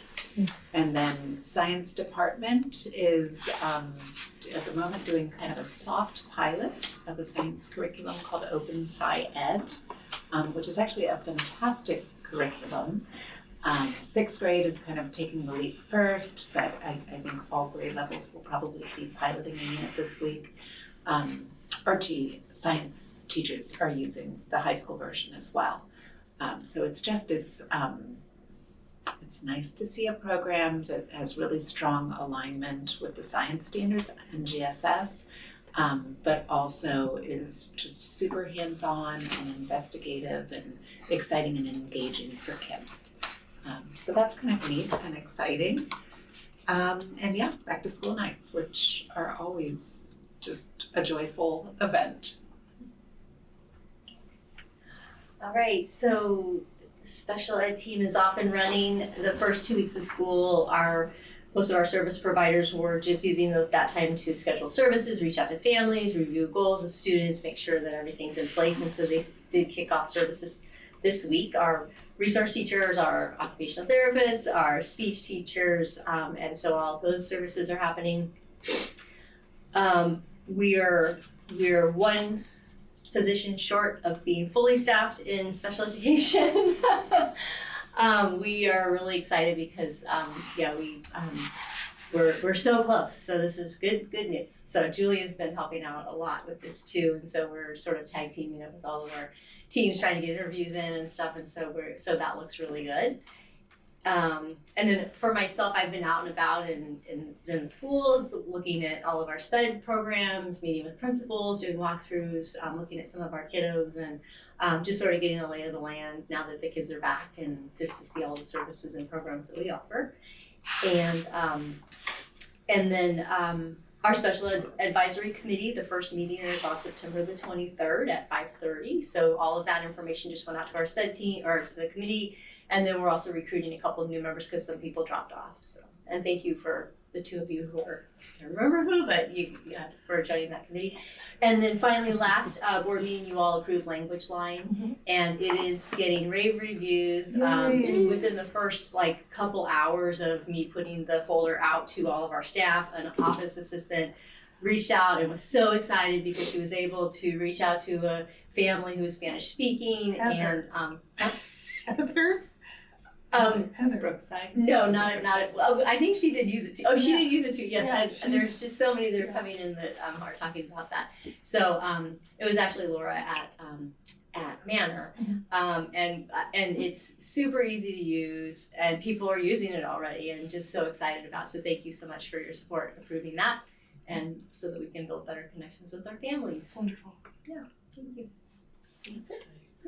The Marin County Office of Education is getting a new financial system, and that means that we get a new financial system, and the Human Resources Department and the Business Services Department has been already starting that process. We've been having meetings with the County Office of Ed and the company that is the software company, and we're starting that implementation. We even had a meeting today that was half a day, so there's a lot of work, and all of our other duties are still there. So it just means additional things. So just wanted everybody to know that. I just want to shout Chris out and his whole team. When you use a financial system, it's like you speak a language, and if you speak that language for 5, 10, 15 years, and then you change a system, it's like learning a whole new language, and it's really, really difficult. So I appreciate, Chris's leadership and the positivity of the team, and it wasn't necessarily, an RVSD decision. This was a county decision, and it's a tough lift, but they're doing a good job with it. All right, do we have any public comment on this item? For the translation service, I wonder if there's a way we can help teachers with translating slides and other things. I was in school today, happened to be 5:30, and the teachers are still there translating their slides for back to school night. And I'm like, wait, we have this new tool.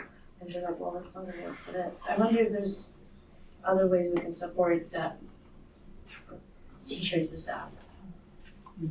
There are extensions in Google Slides, and Sean is actually looking into it right now, but because the free version lets you do 7 slides and then it quits on you. And so we're trying to figure that piece out. We also introduced our principals to, if you use PowerPoint, you can do live closed captions and then live translation of those. So at some of our back to school nights, that's what our principals are using to make sure that you can see Spanish language of every word that's said. It was awesome. Right. Yeah, Julie it's did cool, that. right? It was We need great. to put this on another agenda item to discuss it, I think, further, so. Sorry. I'm gonna limit that one, sorry. No. Okay. So moving on, meeting review, future board topics and board direction. There we go. I don't know if this is appropriate or not, but is there any way to, or maybe a need to have a meeting with John Carroll, have him come in and meet some of our new trustees, and also just sort of get a meet and greet conversation about the great Oz that oversees us. We've had it in the past, once I think with John, but I wasn't quite sure if that's something that we do.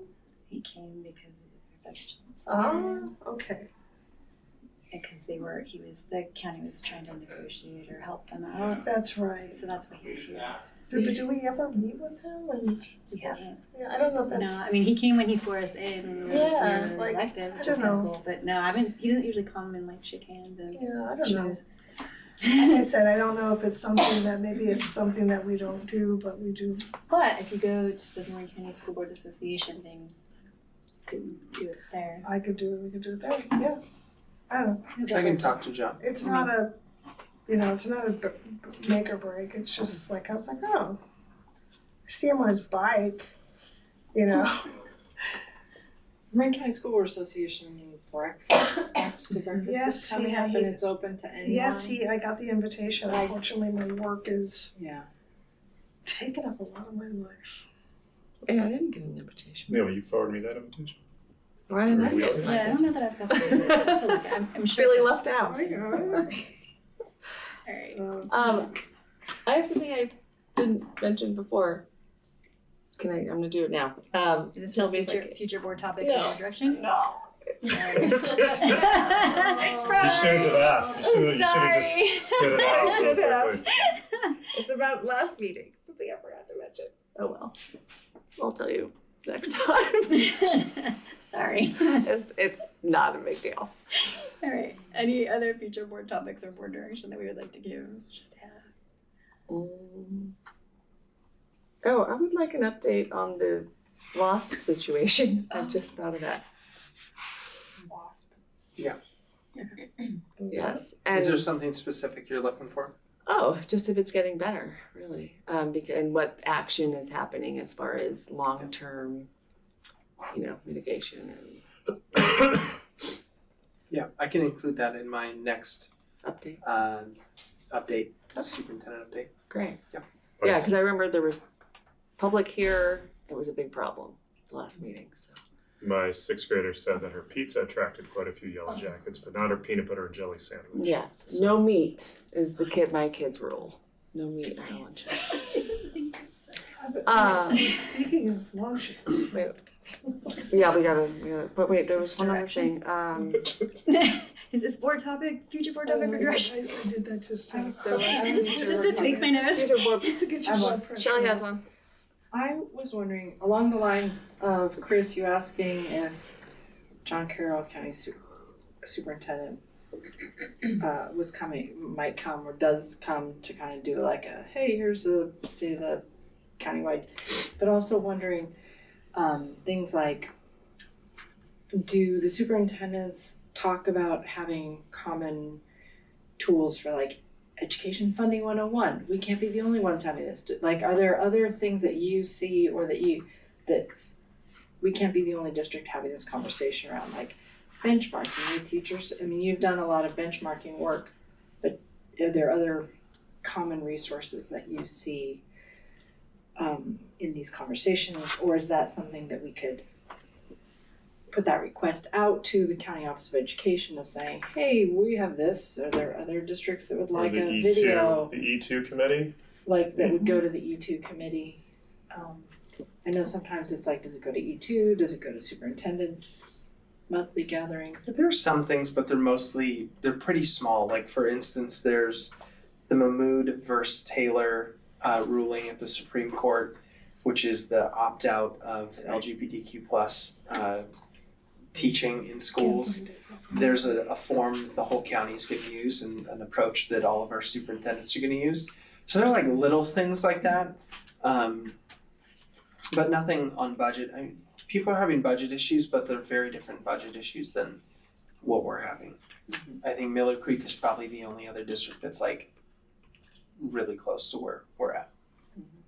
So, as far as like board topics or direction, I heard that there are other potential parcel taxes going out among the county in the next. That would be good to know. Yeah, can we maybe get feelers out to figure out which ones those are? I know it's right, from the sources I've talked to, it's not like official. It's kind of like where we are, where we're like talking about it, but like maybe get a temperature check on where there might be local ones like nearby. I know of some already. Yeah, I know of 2, but I just want to know kind of cross-reference what's going on. Absolutely. I think Laguni's is going out for one right now.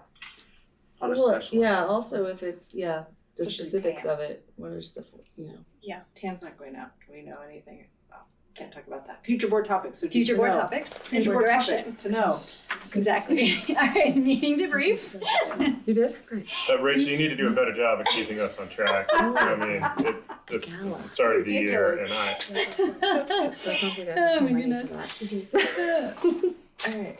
I think I mean, Rachel, I want to thank you for trying to keep us on track. Oh man. You do So many rules. you do a really good job of keeping us organized, and I think one thing that I appreciate about this board and the community that comes to participate is it feels informal because we all know each other, we all care about each other, we all just want to make this place a better place, and it feels really kind of informal. And a board meeting is a really formal place, and you're doing a pretty remarkable job trying to keep us organized and following the Brown Act. So thank you, appreciate it. Agreed. And it is difficult because you don't want to just follow the Brown Act when you have a big crowd, because then it's like you're just doing it. Yeah. So but it does feel a little formal when there's a small crowd. Yeah, kudos. So that's our thing to balance. Well, it's hard too because I don't want to cut people off because I don't know what anyone's gonna say until they're talking, and then I'm like, okay, is this on topic? Is it off topic? Are we like? It's hard to kind of judge in the moment. So sometimes I might go longer than others because I don't know if it's gonna loop back around. So I try.